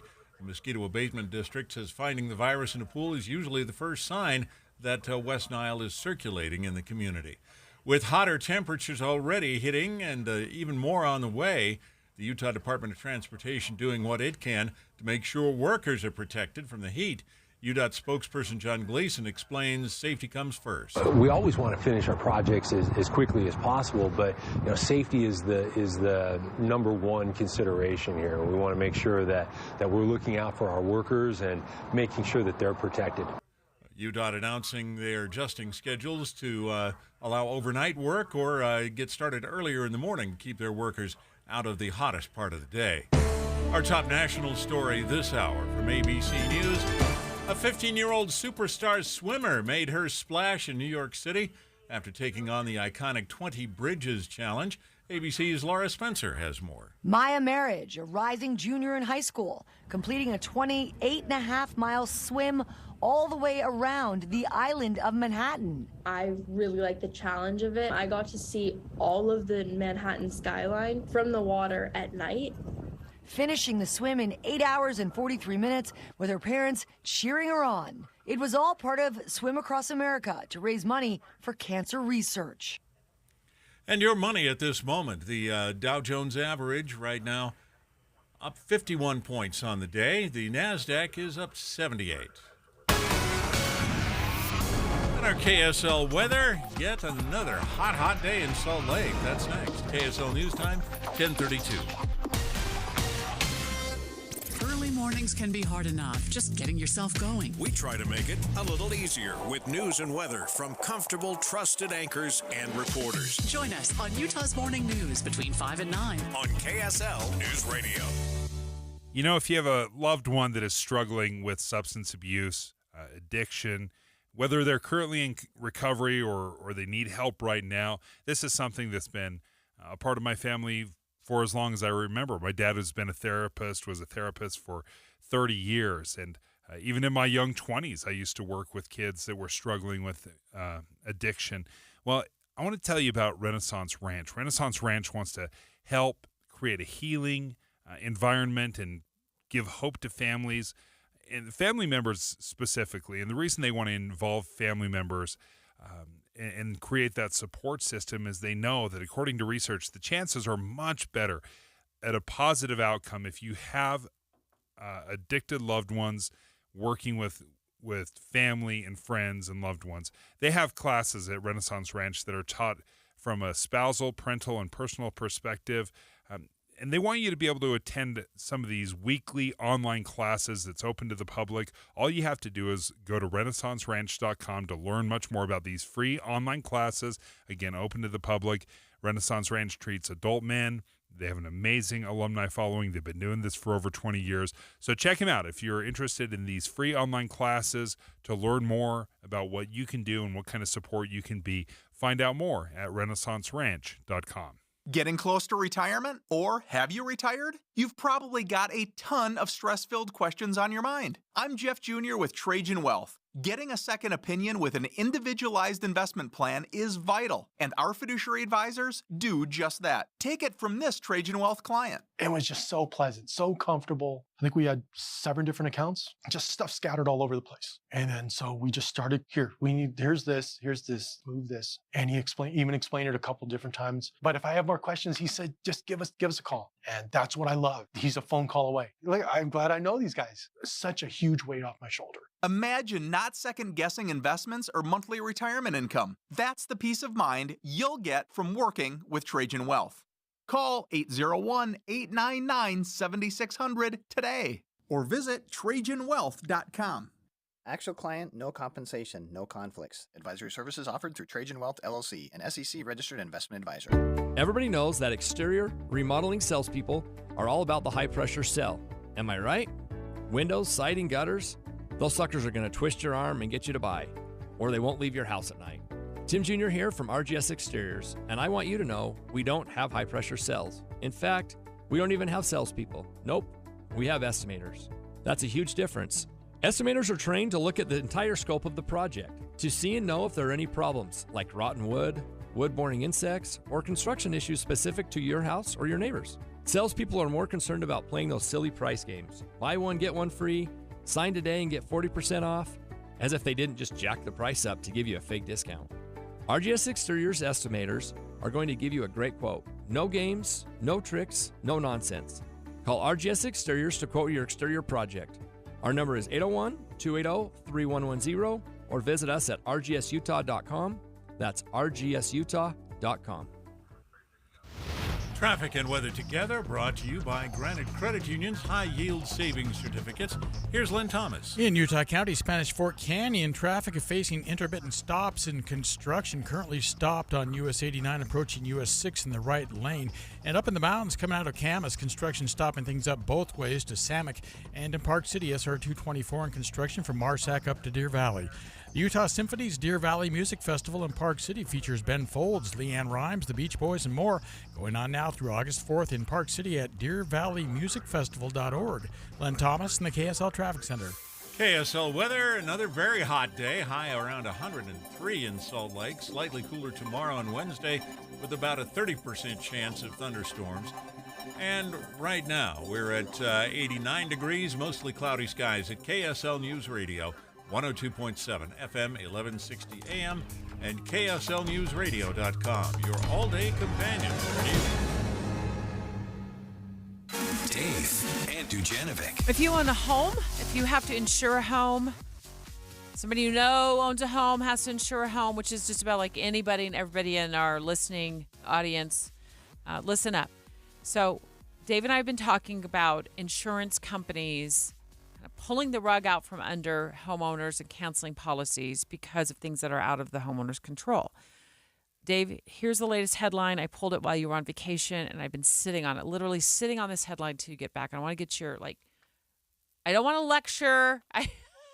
I don't want some sort of dad moment here. I want your, oh my goodness, reaction to this headline. Farmers Insurance exits Florida. They will no longer offer home, auto, and other policies in Florida. They're just the first to go. That's my reaction. They're the first ones to leave. I would imagine every other insurance company is lining up and saying, "Great, we're out too." What do you do? What do you do? I'd like You're to a say homeowner who has a mortgage. You have to have homeowners insurance in order to carry that mortgage. And oh, by the way, let me remind you, probably for most people, your home is your largest investment. You're pouring tens of thousands of dollars into it, and you just learned that it's not insured. I would feel like I got hoodwinked. There like you a go. bait and switch. That's the Dave I know and love. Thanks for coming back from vacation. The whole take a number, we're at the meat counter, that's the first insurance company to go. That's not what I was looking for. Go with the hoodwinked. The whole bait and switch of, hey, no, come down to Florida. I know that all we do is have hurricanes in this place 3 months out of the year.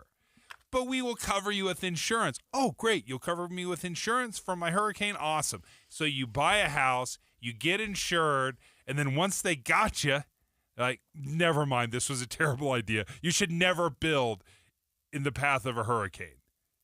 And now that's what the insurance companies are doing. They're like, we're up and gone. Yeah, but they've not only built, but they're also insured. These places were insured. So this article, it's from insurancenews.com. Around 100,000 Florida policies under the primary Farmers brand will be affected. Yeah. And then also I'm reading in this article of AAA saying its decision affects a small percentage of policyholders. AAA also not renewing the auto and home insurance policy for some of its customers in Florida. So Automobile Association of America, I think that's what that stands for. I have a AAA card to come tow me if I get stuck on the side of the road. I don't carry their insurance, but it doesn't matter. I don't live in Florida. So you think this is the beginning of the end of homeowners policies? Well, how big is this going to get in your mind? Well, we're already seeing it in Florida, California. Yeah. There was a small insurance provider that basically said we're not going to do anything. We're not going to provide insurance in Utah. I think it was up in Wasatch County. Not really something that is used much. But still, if you're one of those homeowners and you just lost your insurance, it's a big deal. Yeah, and the reason they're doing it is because whether it's a hurricane or a wildfire, it's destroying these insurance companies. It's just too expensive. Look, for example, Hurricane Ian, Hurricane Nicole, Hurricane whatever the name is. It is tens of billions of dollars that is, going to these insurance companies. And the insurance companies are having to cut these checks. Now, I understand. You're cutting hundreds or thousands of dollars per month to your insurance companies for coverage. But if you have to make a claim and they've got to replace $500,000 worth of a house, well, I guarantee you didn't pay $500,000 in insurance fees. Oh, so you think people are underinsured? Well, not only are they, whether they're underinsured or overinsured, the math doesn't work out. If your premiums don't make the business feasible, then I can't do business in Florida. And if they're constantly having claims, hurricane after hurricane after hurricane, then you're uninsurable. Yeah, look, I'm not on the side of big business here. Like, I'm on the side of the little guy, the people that own the homes. I mean, if we want to own homes and we want to encourage home ownership in this country, you can't just leave people without insurance. First of all, they won't qualify for a mortgage because mortgage companies require homes to be insured. So I need to ask the insurance commissioner about this when he calls the show in just a moment. But to your point, it is not just what's going on with Farmers Insurance in Florida. A few weeks ago, you and I talked about this on the show, that Allstate and State Farm are pulling out or halting new policies in California due to wildfires. Well, we have wildfires here too. We have forest fires here too. That's just a little close to home. Yeah, if you start putting that scenario in our own backyard, what do you do? And we really have a potential after this very, very wet winter. Mm-hmm. We have a heightened wildfire threat this year. So that's a little bit scary. But let's compare it to auto insurance. If you are constantly getting in wrecks, your insurance rates are going to go through the roof, up until the point that you are now uninsurable. You're too bad of a driver, I cannot insure you. Well, that's what's happening to these homes that are living on the coast of Florida or in the hills and the forests of California. It's just too dangerous. The chances of me having to pay out millions and billions of dollars in insurance claims, it's just, you shouldn't have built there. That's ultimately the message that they're sending. This is too dangerous of a place. It's not worth the risk as the insurer. Well, but they insured them to begin with. And so now they're just deciding, oh, you shouldn't have built there. Yep. All right. Okay. This just seems so backwards to me. Straight ahead, we're going to get the Utah's insurance commissioner on the line. He's been on the show before. Anything like this pops up, it's so nice that he has our hotline number, because I do have that question, like, okay, what do we do? What does that do to the housing market in some of these areas? If you cannot insure your home, good luck reselling it. Good luck. I mean, it's just basically, you're just going to have to live there the rest of your life, or I guess rent the thing out, because you're stuck with that thing. So we got lots of questions for him next. Dave and Dujanovic. Before Dave and Debbie get started each day, this station is all news all morning. And later today, we follow up on those stories as you drive home. Get important news all morning and all afternoon. Here on KSL News Radio. Hey, want to know my Visa number? You'd never shout that out in public. Unless, of course, you have a cell phone. Well, who wants my Social Security number? Millions of phones are compromised every day. Tech companies, network operators, and hackers are all after your personal data. That ends now. 4 Freedom Mobile provides military-grade encryption with complete anonymity. Secure your phone starting at $19.99 a month. Visit 4freedommobile.com. That's the number 4, then freedommobile.com. For adults with moderate to severe plaque psoriasis who are candidates for systemic or phototherapy, now there's Skyrizi, Risankizumab Riza, a prescription-only 150 milligram injection. With Skyrizi, 3 out of 4 people achieve 90% clear skin at 4 months, and Skyrizi is just 4 doses a year after 2 starter doses. Nothing and me go hand in hand. Nothing on my skin, that's my new plan. Nothing is every day. Don't use if allergic to Skyrizi. Serious allergic reactions and an increased risk of infections or a lower ability to fight them may occur. Before treatment, your doctor should check for infection and tuberculosis. Tell your doctor if you have an infection or symptoms, such as fever, sweats, chills, muscle aches, or cough, or if you plan to or recently received a vaccine. With Skyrizi, you could achieve 90% clearer skin. Ask your doctor about the #1 dermatologist-prescribed biologic in psoriasis and visit skyrizi.com or call 1-866-SKYRIZI to learn more. Skyline High School, class of 73. It's time for our 50th class reunion. Join us for a memorable experience as we come together to celebrate our high school days, catch up on each other's lives, and reconnect with old friends and create new memories. It's all happening August 11th and 12th, with several events at various locations. Go to skyline73.com to register. That is skyline73.com. See you there. Here's a question. Do you wear dentures? At Grandpa's Dental, you can trade in your floppy dentures and get $2,000 towards an implant-supported solution. You know, they say the older you get, the more you need your teeth. Well, chewing your food isn't a luxury. And taking a bite out of a nice, juicy steak, well, it takes teeth. At Grandpa's Dental, they have over 10,000 restorations under their belt, and it's always affordable. When you walk into one of their 3 locations, you're family, period.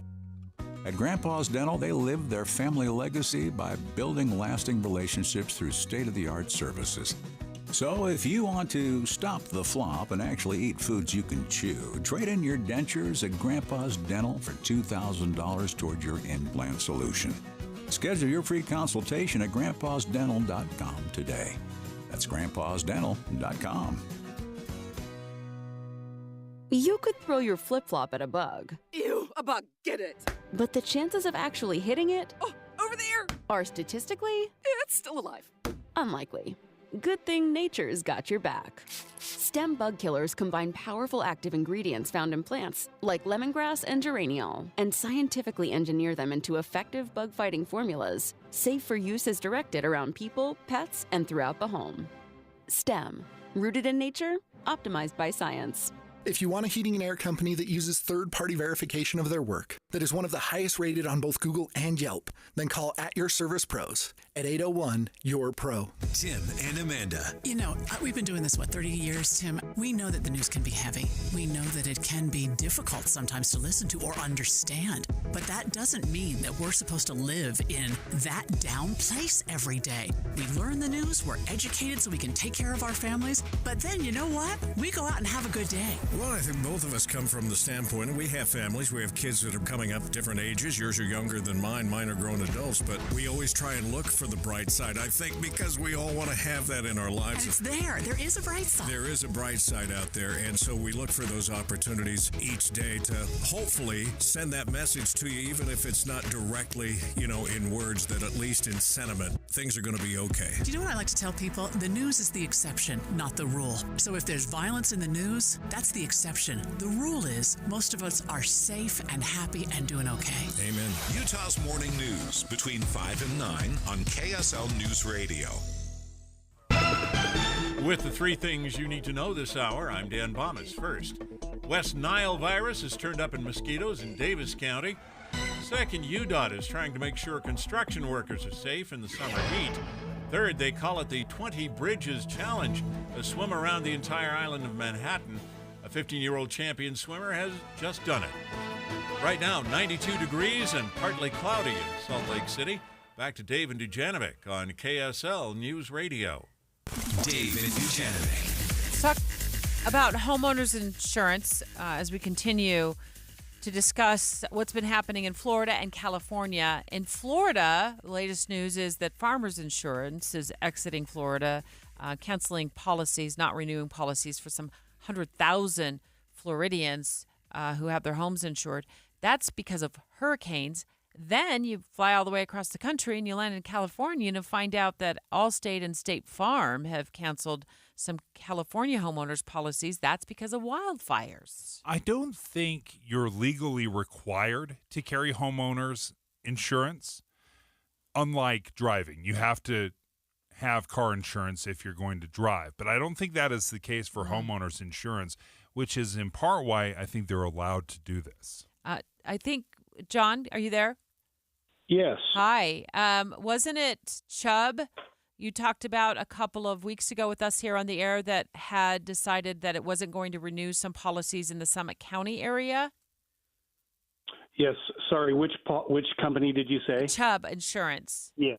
Yeah, it was Chubb. Yeah, and it's a couple of their kind of subsidiaries. That's what I'd indicate. What I'd heard. Yeah, so we've already had this starting to happen here in Utah. And Dave, I think you brought up a great point. Let's just start with that one. Are you legally required to carry homeowners insurance? No, you're not. However, if you have a mortgage, most likely your mortgage company is going to require that you have it, right? That's what the reality is, I would say, for most people. But if you don't have a mortgage, it would be up to you. Yeah. So what happens if your mortgage is required and then your mortgage insurer pulls out, I guess you got to go shopping again. But what if everybody pulls out? What happens? What's the recourse? Well, that would be a huge problem. You're right. And I guess if there's a good news, piece of good news right now, it's that hasn't happened anywhere yet, including in Florida and California. There are still lots and lots of options for people there. And certainly in our state, we haven't had any carriers pull out completely. But what we've seen is, as you know, we have seen, and we've heard a few anecdotes that there are some that might consider or might not want to renew or sell new policies in certain counties in Utah, that there might be more risk for wildfire. And they can do that. They've got to go through, approved processes for canceling or for, not renewing. They don't have to renew. But if they want to pull out of the state altogether, there's what's called an orderly withdrawal process that they have to go through, and they have to be able to place those policies with another carrier. So it would take a really huge, catastrophic, series of events, I would suggest, for it to come to that point where people didn't have options. What's likely to happen sooner is just, options could be reduced, and the ratings, the pricing could go up, and probably will. But if we see, that they're going up too much, or if there's a gap, if you will, in the market, the good thing is, if there's another company that says, well, we can fill that gap, then that would give them, an opportunity to step in. So those are just a few of the things to consider in this issue. John Pike is Utah's insurance commissioner, and I think this is the third time in the last few months we've had you on the line. John, I'm so grateful that you can join us once again and walk our listeners through what in the world they do if the homeowners insurance company that they've counted on decides to pull out because of things that are out of the homeowner's control, such as weather-related situations, or in the case of California, fires. In Florida, it's hurricanes. Can you give us a couple of just tangible things that our listeners can do if they own a home when it comes to their policy? I mean, this 3-month notification that they give in Florida is it's like, let me boil that down. That's 90 days. You know what I mean? That's not a lot of time to scramble and try to find a new insurance carrier. I know it's not happening to the degree that it's happening in these other states, but what do you suggest homeowners do to make sure they're on solid ground with their insurance company? Well, it's a good question, and one thing that they can do is of course, especially if they're noting that they happen to have an insurance company that has, withdrawn or isn't writing in other, states, if they have that same company, they might want to call them. They may want to be a little proactive and say, what are your intentions in Utah? And many people, when they buy insurance, they buy through an agent. They could also talk to their agent, and that might be a good place to start because the agents usually hear things, as you would expect before maybe the average citizen. So I would suggest they talk to their agent if they bought through an agent. Most do, or reach out to the company and just say, again, what are your intentions? And they could, if they're nervous, they could ask their agent or shop online, whatever the case may be. And if they want to start looking, in advance for maybe others that might be less sensitive to this. One of the things that's interesting that I've heard from some insurers is, in some of these higher risk areas, of which I don't think we're there, okay? I don't think Utah's in that situation, but in some places where they are, some of those companies are looking at their market share, and they might be saying, we just have too much market share in this area. And you can see why if you're in an area prone to, let's say, hurricanes, you kind of mentioned this, or, whatever the case may be, wildfire, there's some past history that helps them see that, of course. Yeah. And also how those risks, if you will, are dealt with by the state and by the various government entities that surround it. How do they? What does their history be? Because what has it been? Because that might be an indicator of what the future might be. And so, some of these companies are they're analyzing their risk and saying, what do we need to do to remain profitable so that they can continue to meet their obligations under all the different state laws. John Pike, thank you for joining us, Utah's insurance commissioner.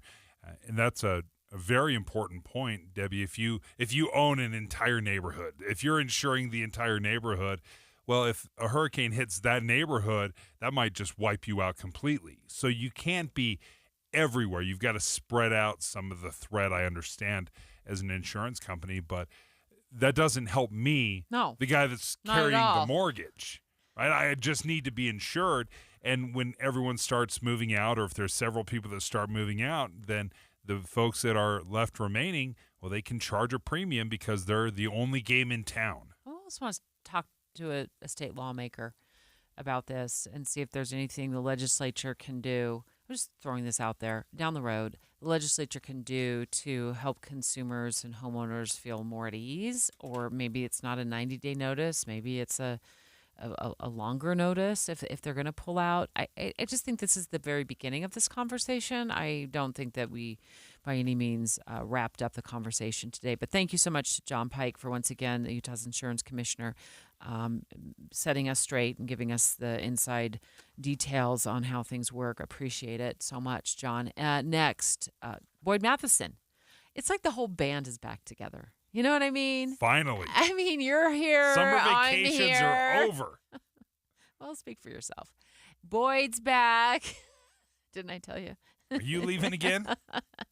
Next, I heard this on Utah's Morning News. I was listening to Tim and Amanda on my way in, and Joe Manchin and John Huntsman are teaming up tonight for a new political party or a ticket. Let's have Boyd straighten it all out for us next. KSL FM Midvale, KSL Salt Lake City. Listen on the KSL News Radio app and in your car at 102.7 FM. KSL News Radio, your all-day companion for news. It's 11 o'clock at KSL News Radio. I'm Dan Bonas. KSL's top story this hour. The extreme heat in southern Utah has put residents in St. George under what's being called an orange alert. And this means residents should not run dishwashers, dryers, or ovens in order to take pressure off the electrical grid. What customers can do to help conserve will help ease the strain, but also ease their pocketbook. They're going to be paying their highest power bills during the summer.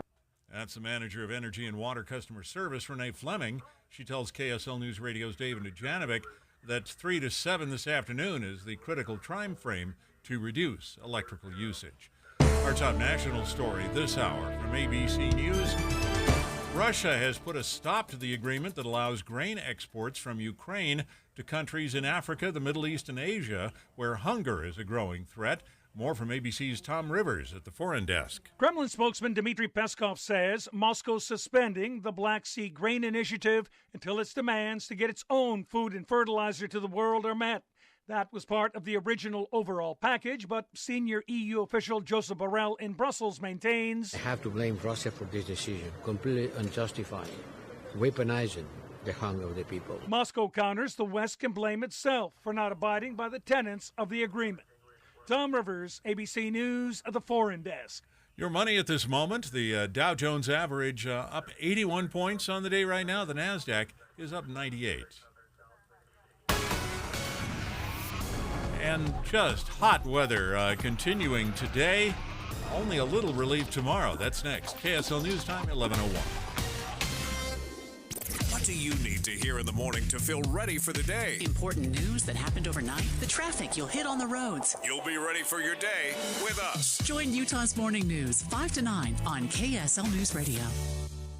Hey, Derek Overstreet here from the New Millennium Group, financial advisors in Utah. You know, I've been helping people retire in the state of Utah for the last 20 years. The way we do that is we actually find out what is important to you. We create a step-by-step plan that takes into consideration your income, your debt, whether you want money from real estate, stock market, annuities, life insurance, whatever. If you want to deal with professionals, people that are fiduciaries and have a legal responsibility and obligation to do what's in your best interest, give my team a call at 888-999-6370. That's 888-999-6370. Or go to my website, utahsfinancialplanner.com. If you'd like to retire 3 to 5 years before you thought it was possible, give my team a call right now. 888-999-6370. That's 888-999-6370. When words come out of our mouths and everything sounds fine, no one bats an eye. But if things come out a little jumbled or letters sound different than most, there's speech therapy. But did you know that speech therapy is used for more than just stuttering or disfluency? From articulation to expressive and receptive language to a simple act of swallowing that most of us take for granted, speech therapy can do amazing things for you, your health, and of course your sense of self. That's why Summit Speech Therapy is here. Summit Speech Therapy works with people of all ages, from infants and toddlers who have a difficult time feeding or eating, TBI, stroke, or coma patients, to children and adults with speech problems. So much of it is all related, and Summit Speech Therapy can help. Summit works with all insurance companies as well as private pay options, and the experience can be life-changing. With clinics up and down the Wasatch Front, including Murray, with no long waiting for an appointment. For more, visit summitslp.com. That's summitslp.com. Getting help with plumbing repairs is easier than you think. All you have to do is call Any Hour Services or schedule an appointment at anyhourservices.com. No one helps more homeowners than Any Hour Services. Traffic and weather together, brought to you by Granite Credit Union's high-yield savings certificates.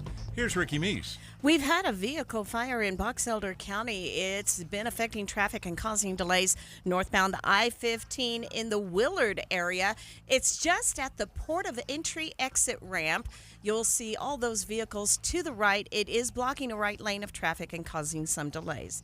Plan your Bear Lake vacation and check out their fun events happening all summer long. County fairs, Bear Lake Monster Swims, and the Caribbean Cruise Motorcycle Rally. For more information, visit bearlake.org. Ricky Meese in the KSL Traffic Center. KSL weather, another very hot day with a high expected near 103. Slightly cooler tomorrow on Wednesday with about a 30% chance of thunderstorms. And right now, we're looking at 89 degrees under partly cloudy skies at KSL News Radio, 102.7 FM, 1160 AM, and KSLNewsRadio.com. Your all-day companion for news. Dave and Dujanovic have inside sources. Well, heard this morning on Utah's Morning News, and thanks to our colleagues at ABC News also doing the reporting on Joe Manchin and John Huntsman Jr., of course, right, our former governor, teaming up to talk about a unity ticket that they could run in 2024. That is that not like, did I just read that like that's not a big deal? That sounds like it's a big deal. That would John Huntsman Jr. be involved in that? Would that be a whole new political party? Oh, I got lots of questions. Yeah, third parties are, they sound great. Oh, I yeah, think we get excited about them. Woo! But they mostly just cause all sorts of chaos. They just cause chaos. It's like saying I want more laundry to do.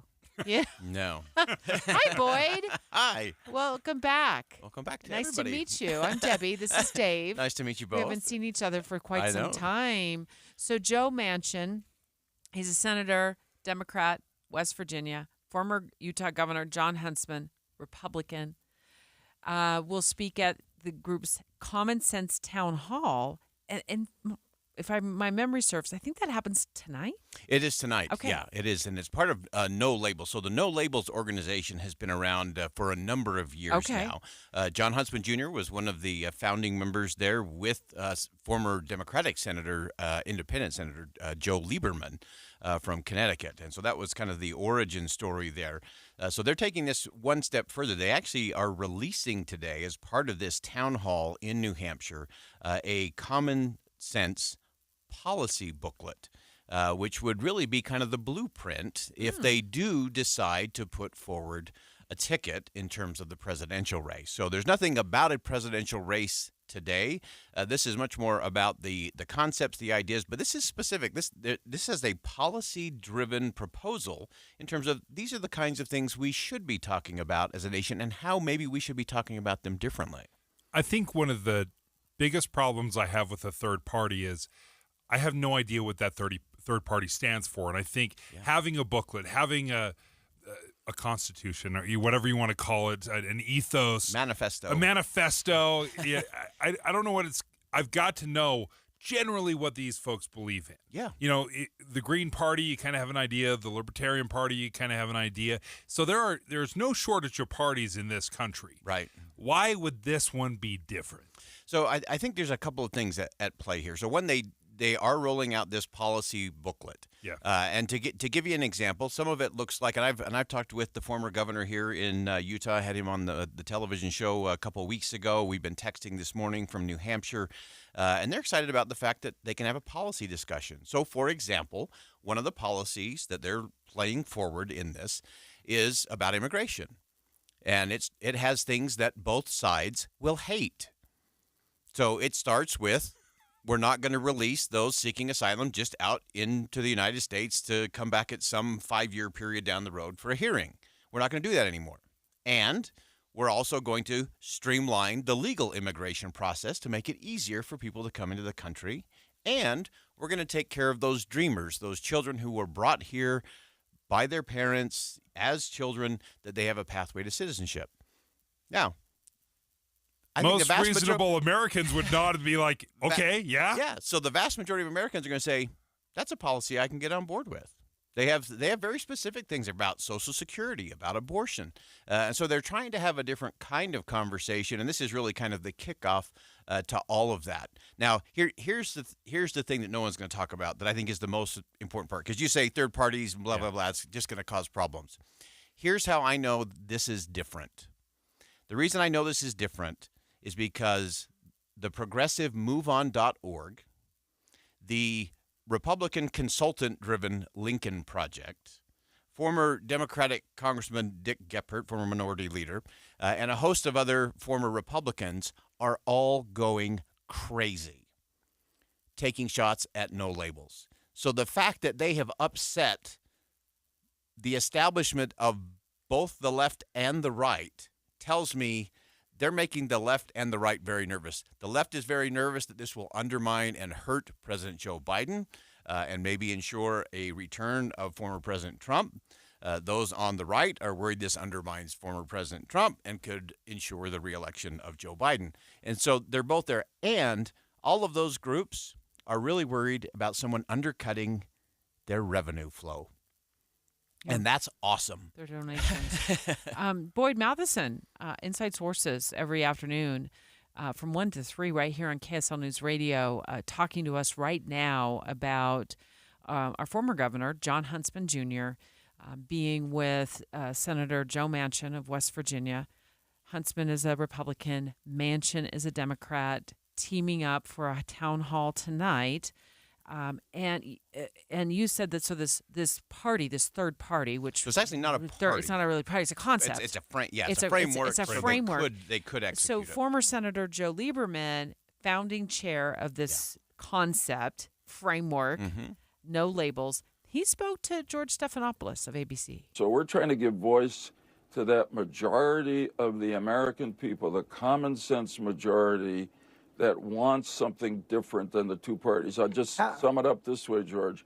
The problem is not the third choice that No Labels is offering the American people. The problem is The American people are not buying what the two parties are selling anymore. But that being said, and I totally agree with the former senator, that being said, you need a person to rally around. Yeah, what they're saying first is, so the one thing you have to remember, so the people on, and we'll just call them the left and the right, those that are out there that are activists, that are engaged, they're all going crazy. But the vast majority of the country is center left to center right, and they're not even engaged. They're not even engaged because they're not angry. They're not frustrated. They're raising their kids. They're going to work. They're making a difference in their community. They're doing all of those things. And so what No Labels is saying is, hey, come join us for a different kind of conversation about our politics and our policies. And if they can get enough center left to center right Americans to start engaging in that conversation and leaning into that conversation, then there'll be a moment where they'll say, okay, you know what? It's time to draft a Joe Manchin or former Governor Hogan of Maryland, John Sununu in New Hampshire, former Governor Huntsman. There's a whole host of people that could fit that bill and fill that ticket. And then you would have a personality to deal with. But I think this is right because it's not personality driven. It's policy driven. And if there's anything, and what the former Senator Joe Lieberman said, and he said it on my show a number of times, he is a great friend of the show, and he has become someone that I look to and bounce ideas off of in terms of, are we getting this right? Are we having the right conversation? And he's spot on that the American people are hungry for this kind of conversation. They don't know how to ask for it, so it doesn't show up in a Pew Research poll. They don't know where to find it because they're not finding it on national cable news. And so what No Labels is saying is, hey, lean into this conversation. Listen to this. And if it rings true to you, join us in this. So help me clarify something, Boyd, that we brought up regarding the party. So I'm on here on NBCnews.com, and they're talking about tonight's town hall. And in the third paragraph down, it says the group is spending tens of millions of dollars to get on the ballot as a new political party in all 50 states next year, though it is not committed to following through with the plan. So are they or are they not in the market to form another political party? So here's the thing. So there are so many things you have to do to get on a ballot, on a presidential ballot in a state. So for November of 2024, you have to go through all kinds of qualifying. It is expensive. And it is a long process. And so what they're doing is they're doing everything they would need to do to qualify as a political party. Each state does it different. So it is a hodgepodge of things, which in one way protects the system. It's good for security of our elections to do it state by state. It also makes it very complicated and very expensive. So they are going through the process, but they have not committed to putting a presidential ticket on the ballot.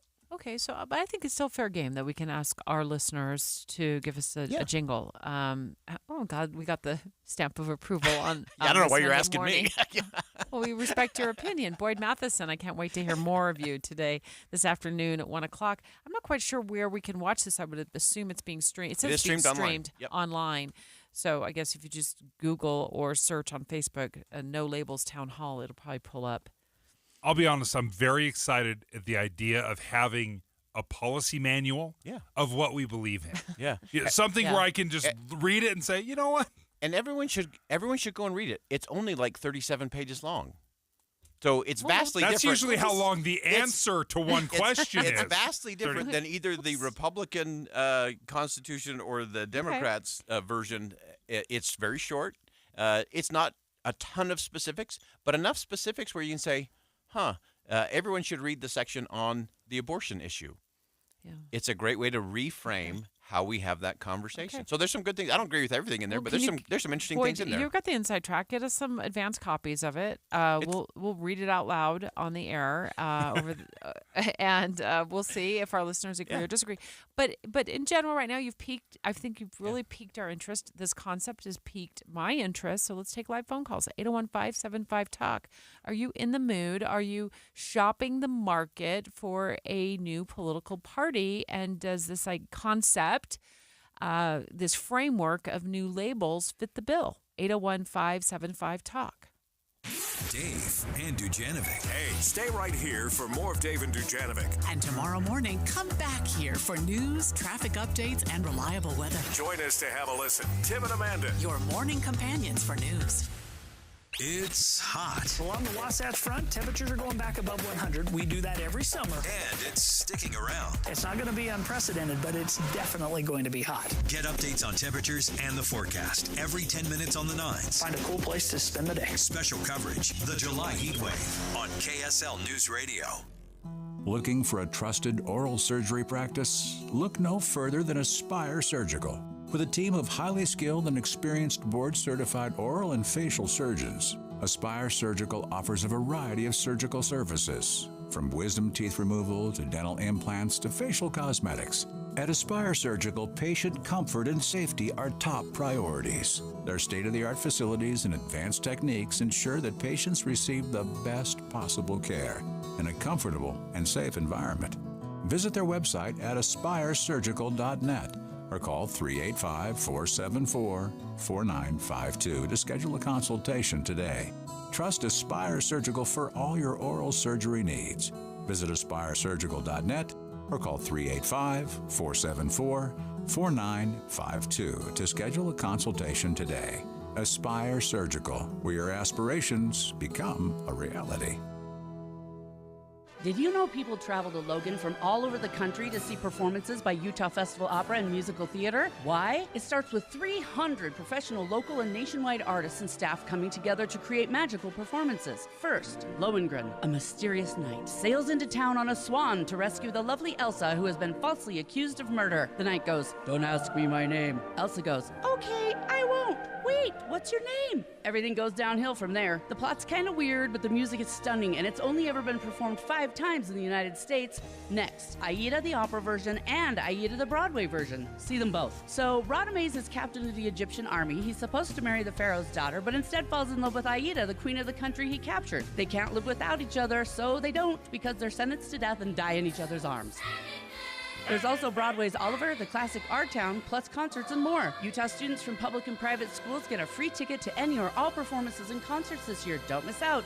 UtahFestival.org. The name's Osborne, Josh Osborne, and I'm so excited to announce our 00 summer sale here at Volkswagen Southtown. Summers are for thrills, chills, and hot deals. Get a new high-tech VW for nothing down and no payments for 90 days. Our 00 agents are standing by to make sure you pay nothing down and have no payments for 3 months, so you can achieve your top secret mission this summer. Come see why we're Utah's #1 Volkswagen dealer. Get to VWSouthtown.com. 2022 VW ranking. Financing through VCI on select models OAC. See dealer for details. You thought there'd be a real estate crash, didn't you? And you thought you'd be able to buy a house for less money and at a lower interest rate, right?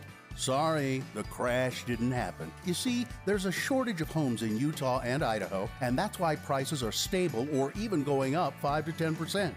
If you keep waiting for the crash, it's just going to cost you more money. That's why you need to get a hold of Rick at loansbyrick.com today. If the going interest rate is 6 to 7%, don't panic. In the next 1 to 2 years, Rick will probably be able to help you refinance your home mortgage below 5%. If you find your dream home, don't wait. Today's interest rate will not be your forever interest rate, and home values will go up. So if you wait to buy it, it will cost you more money in the long run. Here's the guy who can sort it out for you. Rick at loansbyrick.com. Call or text Rick at 801-809-SAVE, 801-809-SAVE, or click loansbyrick.com. Rick Kirschenbaum, NMLS 241179, and Vintage Lending, NMLS 287106 are equal housing lenders. Some restrictions apply.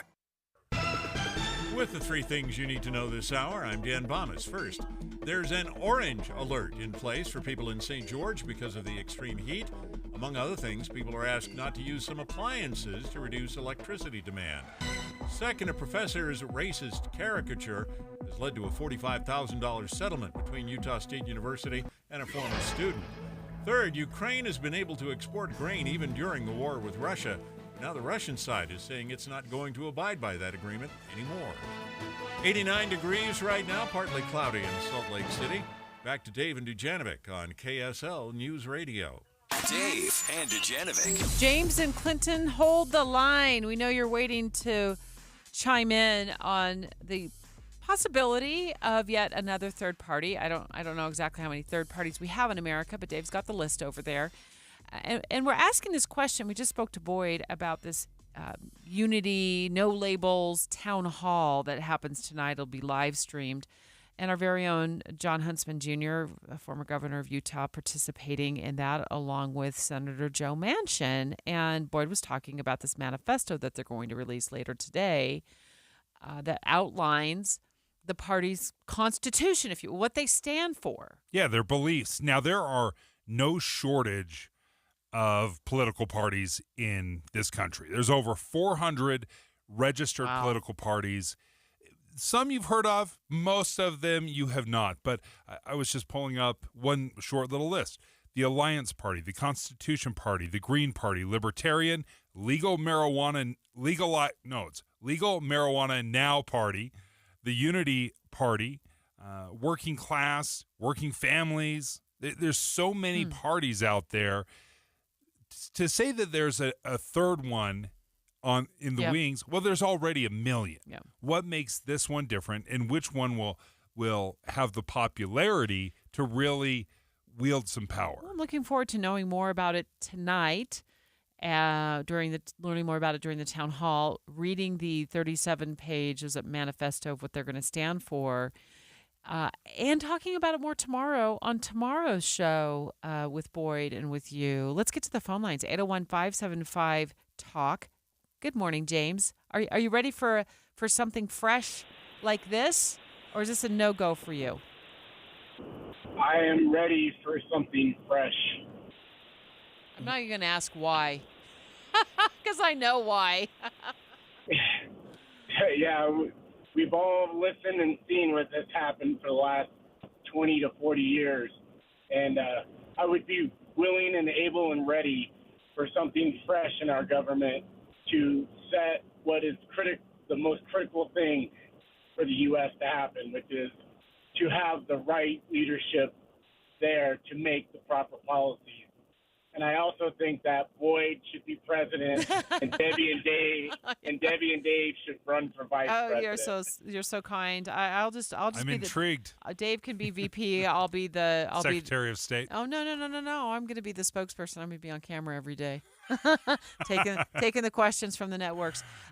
James, thank you so much. Thank you. Appreciate your phone call. Appreciate you listening as well. Sebastian from Ogden. Good morning.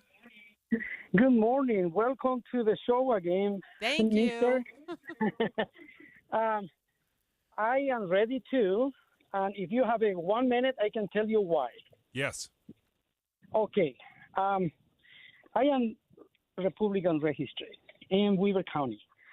And let me tell you what happened. We lost our free speech, something like that.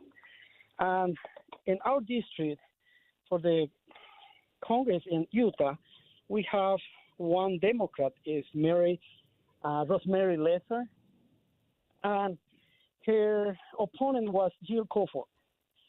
And they are really nice people. But the problem was with Lorraine Brown, was the woman take care about the Republican Party in Weaver County. And the head of the Republican Party was upset with her because she lost the primary with Jill Crawford, and she put a sign from Rosemary Lesser, a great lady too, Jill Crawford, a great lady too, but they are friends and they know together. They are like Lorraine Brown and Rosemary Lesser. They was all lives together, and they delivered children together, everything like that. And anyway, and this head from the Republican Party in Weaver County fired Lorraine Brown because she put two signs on the Rosemary Lesser in her house. Well, Sebastian, I'm sure some of our listeners who live in other counties aren't as familiar with this as you are, and we can certainly do more research and background on that. But I want to just continue to ask for people to phone in regarding the issue at hand right now, which is a national platform that would be a new third party. And Dave, you pointed out that there's many third parties. So really, we're just kind of speaking loosely about that. Another third party. Yeah. But But I do think a lot of these parties, and I haven't pored over all of their constitutions or what they stand for. They likely do have some sort of like guideline or what they stand for, or what they would vote for, and how they would vote. But really, it's difficult for third parties to get any traction. They just don't get the legs under them that they need. And so we end up year after year with basically a two-party system. That's it. It's like we've kind of all just sort of, we talk big.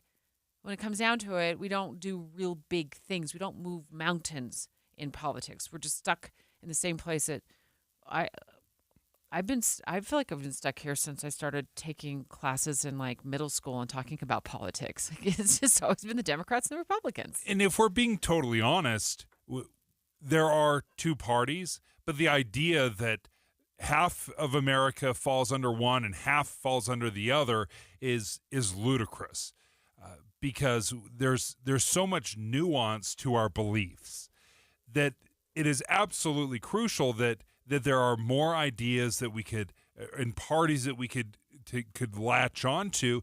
But the problem is it's too unwieldy. You couldn't have 400 different parties end up on a ballot. You have to narrow it down to a certain number.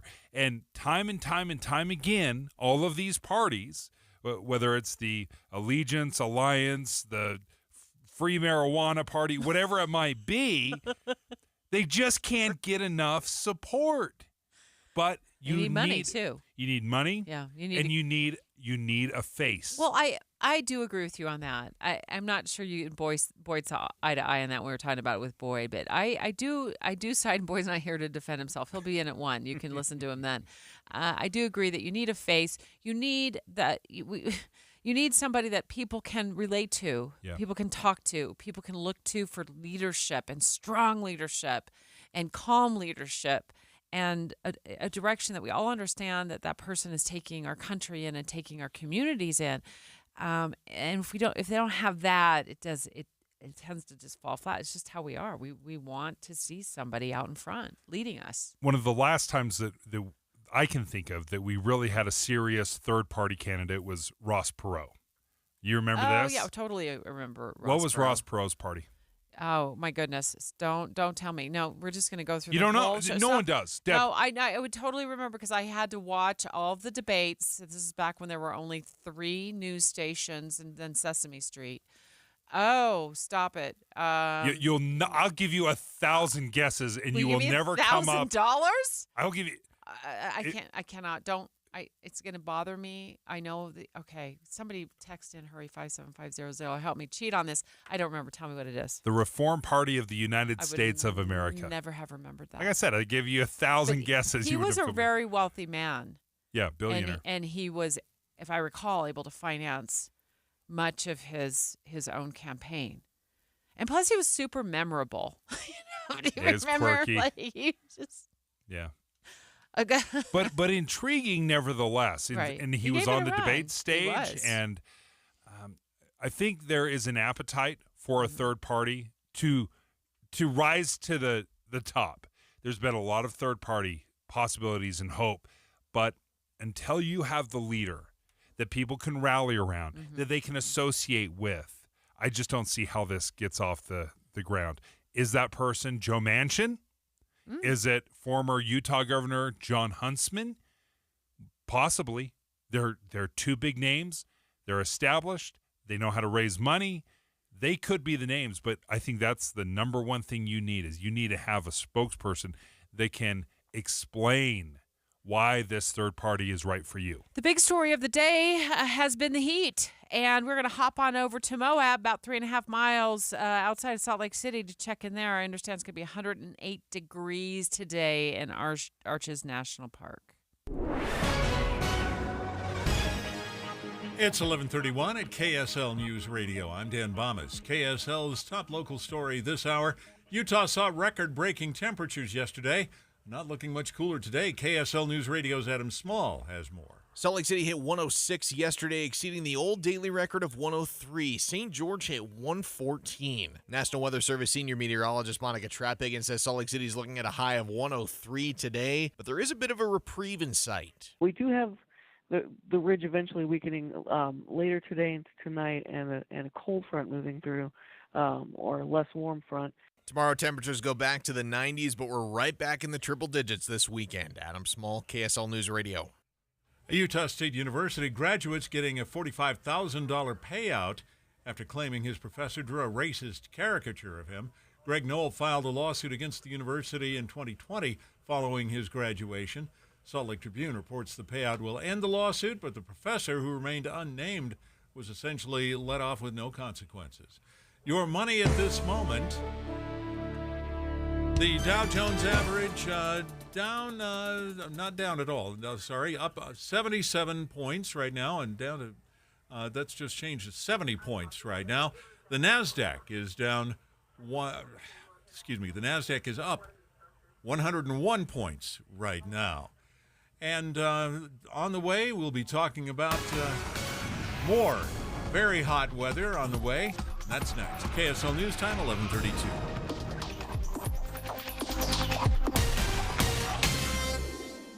We have enough people running around Broadcast House at 4 in the morning to field a football team. Producers, reporters, the traffic team, and us. This is Tim and Amanda. Join us each morning from 5 to 9 on KSL News Radio. Tim Jr. here from RGS Exteriors to tell you about our 10-year everything guarantee. Most contractors spout off having great warranties that last forever. But those warranties are always, and I do mean always, riddled with loopholes, exception, fine print, and nonsense. At RGS Exteriors, we cover everything: parts, labor, material, everything and anything for 10 full years. There's no cost to you whatsoever, no hoops to jump through, no exceptions. Yes, the products we sell, like James Hardy Siding, our windows, gutter covers, come with a 25 to 50-year manufacturer's warranty, just like everybody else. But the truth is, the products almost never fail. It's always the labor and material which is never covered, so you're stuck paying for service calls. For peace of mind, call RGS Exteriors. You'll sleep easy for 10 full years. 801-280-3110 or visit us at rgsutah.com. That's 801-280-3110 or online rgsutah.com. Gutters, siding, windows, and all exteriors with the 10-year everything guarantee. If this were a Reese's TV ad, you'd be staring at a Reese's peanut butter cup. And sure, my voice is peanut buttery smooth, but still, you need to see the peanut butter cups, right? No? I can really just say Reese's and you'll go get some? Okay, Reese's.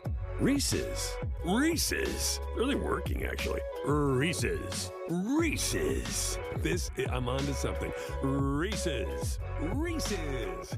Reese's. The UACPA supports certified professional accountants in Utah through ongoing professional education and leadership development for an ever-changing financial world. Find a CPA at uacpa.org. At KSL News Radio, we have a 30-year legacy of honoring Utah teachers, but we can't do it without your help. Please tell us about an important teacher in your life on the KSL Teacher Tribute Wall, presented by Cypress Credit Union. Each month, one lucky teacher wins a $500 gift card from Cypress Credit Union, a $250 gift card to Harmon's, plus season tickets to Hale Center Theater. Say thanks to your teacher today at kslnewsradio.com/teacher from Cypress Credit Union and KSL News Radio. With the three things you need to know this hour, I'm Dan Bomas. First, there's an orange alert in place for people in St. George because of the extreme heat. Among other things, people are asked not to use some appliances to reduce electricity demand. Second, a professor's racist caricature has led to a $45,000 settlement between Utah State University and a former student. Third, Ukraine has been able to export grain even during the war with Russia.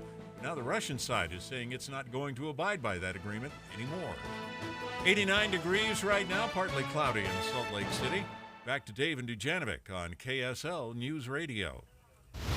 Traffic and weather together now, brought to you by Granite Credit Union's high-yield savings certificates. Here's Ricky Meese. They're in the final cleanup stages of an earlier vehicle fire in Box Elder County, northbound I-15 in Willard. At the port of entry exit, they are blocking a right lane of traffic, but delays have eased. When it comes to trusted, affordable auto care, nobody does it better than Burt Brothers Tire and Service. Ricky Meese in the KSL Traffic Center. KSL weather, another very hot day with a high expected near 103. Slightly cooler tomorrow on Wednesday with about 30% chance of thunderstorms. 92 right now with the partly cloudy skies at KSL News Radio, 102.7 FM, 1160 AM and KSLNewsRadio.com. Your all-day companion for news. The July heat wave. Special coverage on KSL News Radio. We've got the mayor of Moab waiting on the line. Of course, Moab about 3.5 hour drive southeast. I just follow Siri. From here, Arches National Park, beautiful area, a lot of hiking, a lot of summer quick trips taken down there, but it's going to be hot down there today, so we wanted to ask the mayor how things are going and how the city's kind of prepared for this heat wave we've been having. Some of my hottest, most miserable days have been spent in Moab. I used to be a whitewater raft guide down there, and my goodness, Deb, sometimes there is no shade to be found, and you are just baking, and you're diving into that cool river just to cool off a little bit. If you weren't with us in the 9 o'clock hour, no worries. We've got your back. We spoke to an ER doctor with Intermountain Health, and in a moment, you'll hear more information on how to spot heat exhaustion and heat stroke and the difference between the two of those, both heat-related illnesses. We were speaking to him today because we know it's going to be hot here in the Salt Lake Valley and beyond. KSL meteorologist Matt Johnson joining us right out of the gates this morning. Coming off of yesterday's 106, we're going to shave off 3 degrees. 103 in Salt Lake City today. A lot of locations, even some of the high mountain valleys down in south central Utah, getting towards 100 degrees. The Uinta Basin, who rarely sees triple digits, will be 100 degrees from Roosevelt to Vernal. And even Cache Valley, I don't think they'll see 100, but upper 90s is hot for Logan. So no one is escaping this, So what does Moab look like? Looks like a high of 108 today. My goodness. Mayor Joette Linganese joins us right now. Warm, hot Moab is not something new for you, but still, it's still got to shock the system when it's this bad. Yes, it does, especially since we had quite a cool spring and early summer. This is our first 100-degree temperature in the last week, and so we're kind of used to it. Like you said, it's July in Moab. We're very lucky, though, because we have the cool mountain range just right out of town, and like you mentioned, the Colorado River we can swim in. We have Kens Lake. So we have a lot of opportunity to get out of the heat down in Moab. Mayor, if people are heading down there in the next few days, maybe taking a last-minute getaway before the kids head back to school or they start to get ready for school to start, what do you want them to know most about this heat? The number one thing is hydrate. Just keep drinking water. Even if you don't think you need it, you do. And I'm sure we'll hear later in the show about how heat exhaustion and heat stroke come on pretty quickly, but if you drink water, you'll probably be okay. The other tip I'd like to give folks is go out later in the afternoon.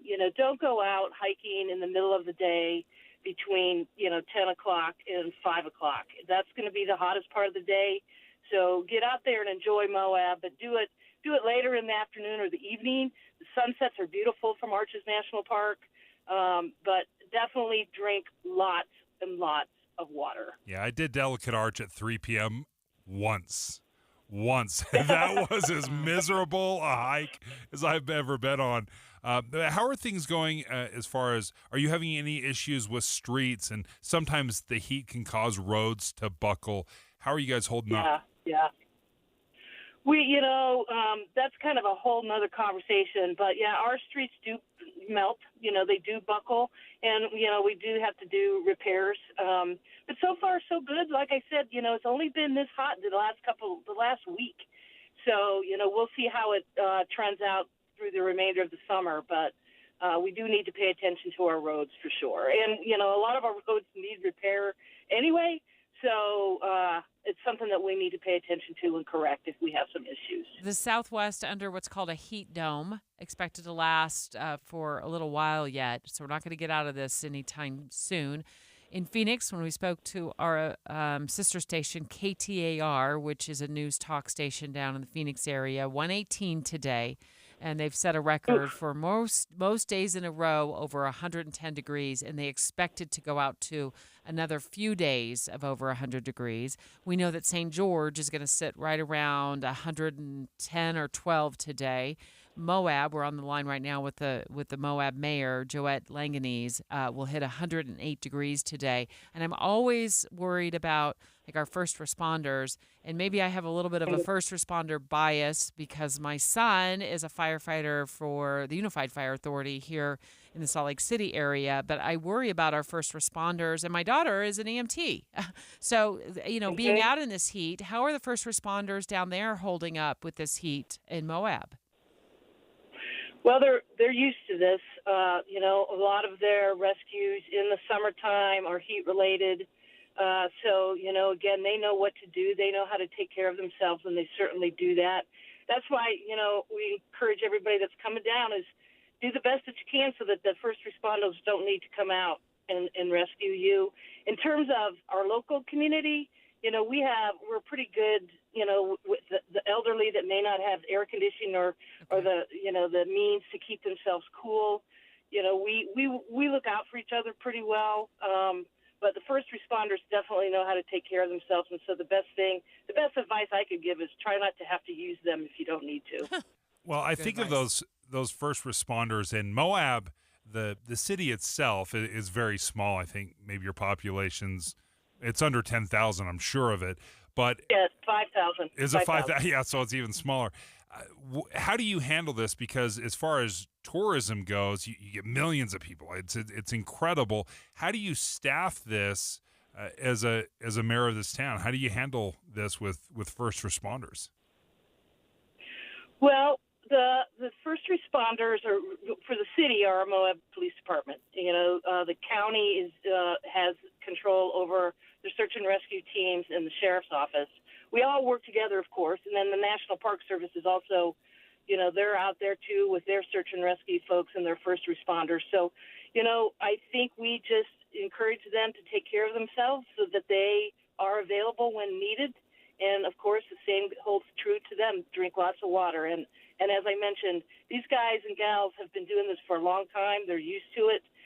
We encourage them to take care of themselves and rotate in and out. If people get overheated or feel like they're getting overheated, they're going to sit down, get in the shade, get in their vehicle, get in air conditioning, and let somebody else take charge for a while. So they have a really good system on how to prevent themselves from getting overheated. Mayor, we have such little time left, but we spoke earlier to an official with the city of St. George that they went on an orange alert today and asked people there who live there to cut their power usage just to reduce the strain on the electrical grid. Are you having any issues there at all? Are you asking residents to reduce their power use as this heat kind of rolls on? We haven't got to that point yet. Most of our cooling systems down in Moab are evaporative cooling, so generally we're not using AC as much as maybe other parts of the state. But we haven't got to the point where we're asking people to cut down on power. I mean, we know the drill. Don't turn on your lights; they just generate heat. Keep your windows closed. Do what you can so that you don't have to use electricity, especially during the day. Mayor Langanese, best of luck as it gets nice and toasty down in Moab. Straight ahead, let's go back to our conversation that we had this morning with the ER doctor who called the show from Intermountain Healthcare. He had some great tips regarding heat exhaustion and heat stroke, what to look for. And Dave asked the question, like, if I'm starting to feel like heat exhaustion come on, can I just jump in a cold shower? Dave and Dujanovic. Did you know Utah has just one all-news station in the morning? It's this one. Weekday mornings between 5 and 9. Start your days with us. We're Tim Hughes and Amanda Dixon. Your morning companions for news. Introducing Yes Heating, Air Conditioning, Plumbing, and Electric. We're bringing all of Utah's favorite HVAC, plumbing, and electrical brands under one roof. Protect your family with a complete whole home generator from the pros at Yes Heating, Air Conditioning, Plumbing, and Electric. Call today and save up to $1,000 when you purchase a new generator from Yes. Don't be left in the dark. Schedule your free power evaluation from the expert technicians at Yes today. Call now or visit theyesmancan.com for details, terms, and conditions. And we're live here outside the Perez family home, just waiting for the... And there they go! Almost on time this morning. Mom is coming out the front door strong with a double-arm kid carry. Looks like Dad has the bags. Daughter is bringing up the rear. Oh, but the diaper bag wasn't closed. Diapers and toys are everywhere. Ooh, but Mom has just nailed the perfect car seat buckle for the toddler. And now the eldest daughter, who looks to be about 9 or 10, has secured herself in the booster seat. Dad zips the bag closed, and they're off. But looks like Mom doesn't realize her coffee cup is still on the roof of the car. And there it goes. Oh, that's a shame. That mug was a fam favorite. Don't sweat the small stuff. Just nail the big stuff, like making sure your kids are buckled correctly in the right seat for their age and size. Learn more at nhtsa.gov/the right seat. Visit nhtsa.gov/the right seat. Brought to you by NHTSA and the Ad Council. I can't wait for what's next. Even with higher stroke risk due to atrial fibrillation, an irregular heartbeat not caused by a heart valve problem. Eliquis, apixaban tablets, reduces stroke risk. It's the #1 cardiologist-prescribed blood thinner. Don't stop taking prescription Eliquis without talking to your doctor, as this may increase your risk of stroke. Eliquis can cause serious and in rare cases fatal bleeding. Don't take Eliquis if you have an artificial heart valve, abnormal bleeding, or have antiphospholipid syndrome. While taking, you may bruise more easily or take longer for bleeding to stop. A spinal injection while on Eliquis increases risk of blood clots, which may cause paralysis, the inability to move. Get medical help right away for unexpected bleeding or unusual bruising, or if you have tingling, numbness, or muscle weakness. It may increase your bleeding risk if you take medicines such as aspirin products, NSAIDs, SSRIs, SNRIs, and blood thinners. Tell your doctor about all planned medical or dental procedures. Learn more at Eliquis.com or call 1-855-ELIQUIS. This is Derek Miller speaking on business. The Policy Project is a nonprofit organization that promotes and advocates for solution-based policy to remove barriers to education and the workforce. Director of Policy and Government Affairs, Mary Catherine Perry, shares more on the launch of their new initiative, the Teen Center Project. The number of Utah students experiencing mental health struggles, unstable housing, and other physiological needs is increasing. Over the past year, we have been working on the Teen Center Project, a public-private partnership between the Utah Legislature and private donors to create a space within Utah high schools that provides students support such as laundry facilities, showers, a food pantry, and a trusted adult who can connect students and families with outside resources for more sustained and comprehensive care. Through the Policy Project's advocacy and support of Utah community members, we secured a $15 million appropriation from the Utah Legislature, as well as additional funds from several private donors. This will allow over 60 Utah high schools to access a grant to build a teen center in their schools. Several Utah school districts have piloted the concept and have seen incredible results, including high service utilization, positive academic and social outcomes, and increased graduation rates for their most vulnerable and at-risk students. Join the movement and visit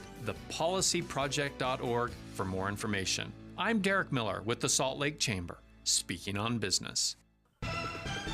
With the 3 things you need to know this hour, I'm Dan Bonas. First, St. George has implemented something they're calling an orange alert because of the intense heat. They're asking residents not to run appliances at some times of the day. Second, cities all over Utah were setting new weather records yesterday. Salt Lake, it was 1 degree away from the record at 106. Third, another huge crash yesterday, taking down bicyclists in the Tour de France, possibly caused by a spectator taking a selfie. Right now, 92 degrees, mostly cloudy in Salt Lake City. And back to Dave and Dujanovic on KSL News Radio. The July heat wave. Special coverage on KSL News Radio. Let's talk about heat stroke and heat exhaustion with the help of a doctor, an ER doctor from Intermountain Healthcare. Called the show earlier. And before we hear from him, Dave, and what he told us, I'm going to win this. What's the hottest temperature you have ever been in, worked in, exerted yourself in? Okay, worked in doesn't count. I don't know about worked in, 103, 106, something around there. But hottest hot I've ever been was in Vegas, and it was over 120, 124, something. What? It was bonkers. It's like really on the face of the sun. Yeah, it was straight up just What were you standing doing on the there? face of the. Why, you're probably was- vacationing. I'm well, like, I'm going to go to Vegas on the yeah. hottest day. It was the pass ever. through to California visiting Grandpa, but we stopped off Aw. in Vegas, and it was murderously hot. Hot. I worked in Yuma, as I've said many times on this show, and I loved my time in Yuma. And I remember the June of 90 when I was there. I didn't work there very long. June of 90 when I was there, it was a pleasant June, and then all of a sudden, Mother Nature turned up the heat. And I just looked up the temperature because we spoke to our friend down in Phoenix at KTAR, and they're in the middle of a heat wave down there. Senior reporter Jim Cross, here's what he said, and in a moment I'm going to tell you, you're not going to believe how hot it was when I worked in Yuma at the end of June. Right now, it's just over 100 degrees. We're going to go to 115 or more today. That'll be the 18th day in a row of 110 or above, and that will tie the all-time record. We'll break it tomorrow, and the Weather Service thinks we might run out 25 days at 110 or more. And we also set a new record this morning. It was the 8th overnight low of 90 or above. We dropped, if you can call it that, to 95 at Sky Harbor International Airport. Again, the 8th day in a row that's happened. That is the all-time record. So Phoenix gets stuck with the record that no city wants. The low, that really stood out to me. The low was over 90. Oh, miserable. It was 100 degrees when we spoke to him at 10:30 this morning. Now, keep in mind, that's 9:30 in Arizona because they aren't on daylight saving time like we are. So 9:30 in the morning, it was 100 degrees when we spoke to our colleague at KTAR radio there in Phoenix. Hottest I've ever worked in, and this text reminded me, 57500. Thanks so much for this text. You reminded me of a situation that I was in Yuma when I was a reporter. All right, I'd go out with a photographer. I'd cover stories in the heat, and one of our listeners said, Dave, if the pavement or sidewalk is too hot for your feet, it's too hot for your pet's feet too. 100% agree with that. Thank you for the reminder. And I can tell you when I was in Yuma, I could afford 2 pair of shoes because I was earning $10,000 a year, or 2 pair of shoes, and you just have to hope one of them to get a hole in the bottom of it. But I would go out to the middle of nowhere in the desert, and these shoes were dark shoes, like dark black, dark blue shoes. On June 26th of 1990, it was 122 degrees. And there wasn't cloud cover. You're out there working. There wasn't cloud cover. And I remember the bottoms of my feet as I was standing there on camera trying to record what we call a stand-up. So it was me on camera trying to record it. I could not keep my feet still. I had to hop around because my feet felt like they were on fire. Go ahead. I just learned that if the air temperature is over 100 degrees, the blacktop can reach 160 degrees. Mm-hmm. So if you were in 122-degree weather, the Matrix doesn't even go that far. They sent me out to the military gun range too. So I was out in the military gun range, and what you doing? There's no shade. There was one tree. It was just check the temperature in Bullhead City, Arizona right now. I don't know if that's a high, but we just got a number here on the text line. I'm not going to give it out until you check it. But while Dave's checking that. 103. What's going to get to today? Well, okay, just you check, working meteorologist Dave. I want to listen to Dr. Tom Nelson. He's an emergency room doctor with Intermountain Health. He called in our 9 o'clock hour to talk about heat-related illnesses and sort of walk us through when we have to be worried about heat exhaustion and heat stroke. So heat-related illnesses are a spectrum. Folks with heat exhaustion can start to exhibit symptoms like dizziness or nausea or, of course, fatigue. And if you're starting to show those symptoms, prevention gets to be really important. So getting out of that hot environment, cooling yourself off however you can, if you can get into air conditioning and staying hydrated. Heat exhaustion can deteriorate into a medical emergency called heat stroke pretty quickly. And heat stroke is a potentially fatal condition. Signs to watch out for there would be actually an absence of sweating, but also if the person's starting to act confused or altered, that that is a very concerning picture, and you'd want to seek medical attention immediately. Debbie, you gave me a list. Where did you get this list? CDC.gov. Okay, this is the CDC. This is very important because you have to understand and recognize what's going on. Is this just heat exhaustion or is this heat stroke? Because with heat exhaustion, you do want to hydrate. You want to sip water, they say, with heat exhaustion. But with heat stroke, you do not want to give a person anything to drink. And that's an important little piece of it.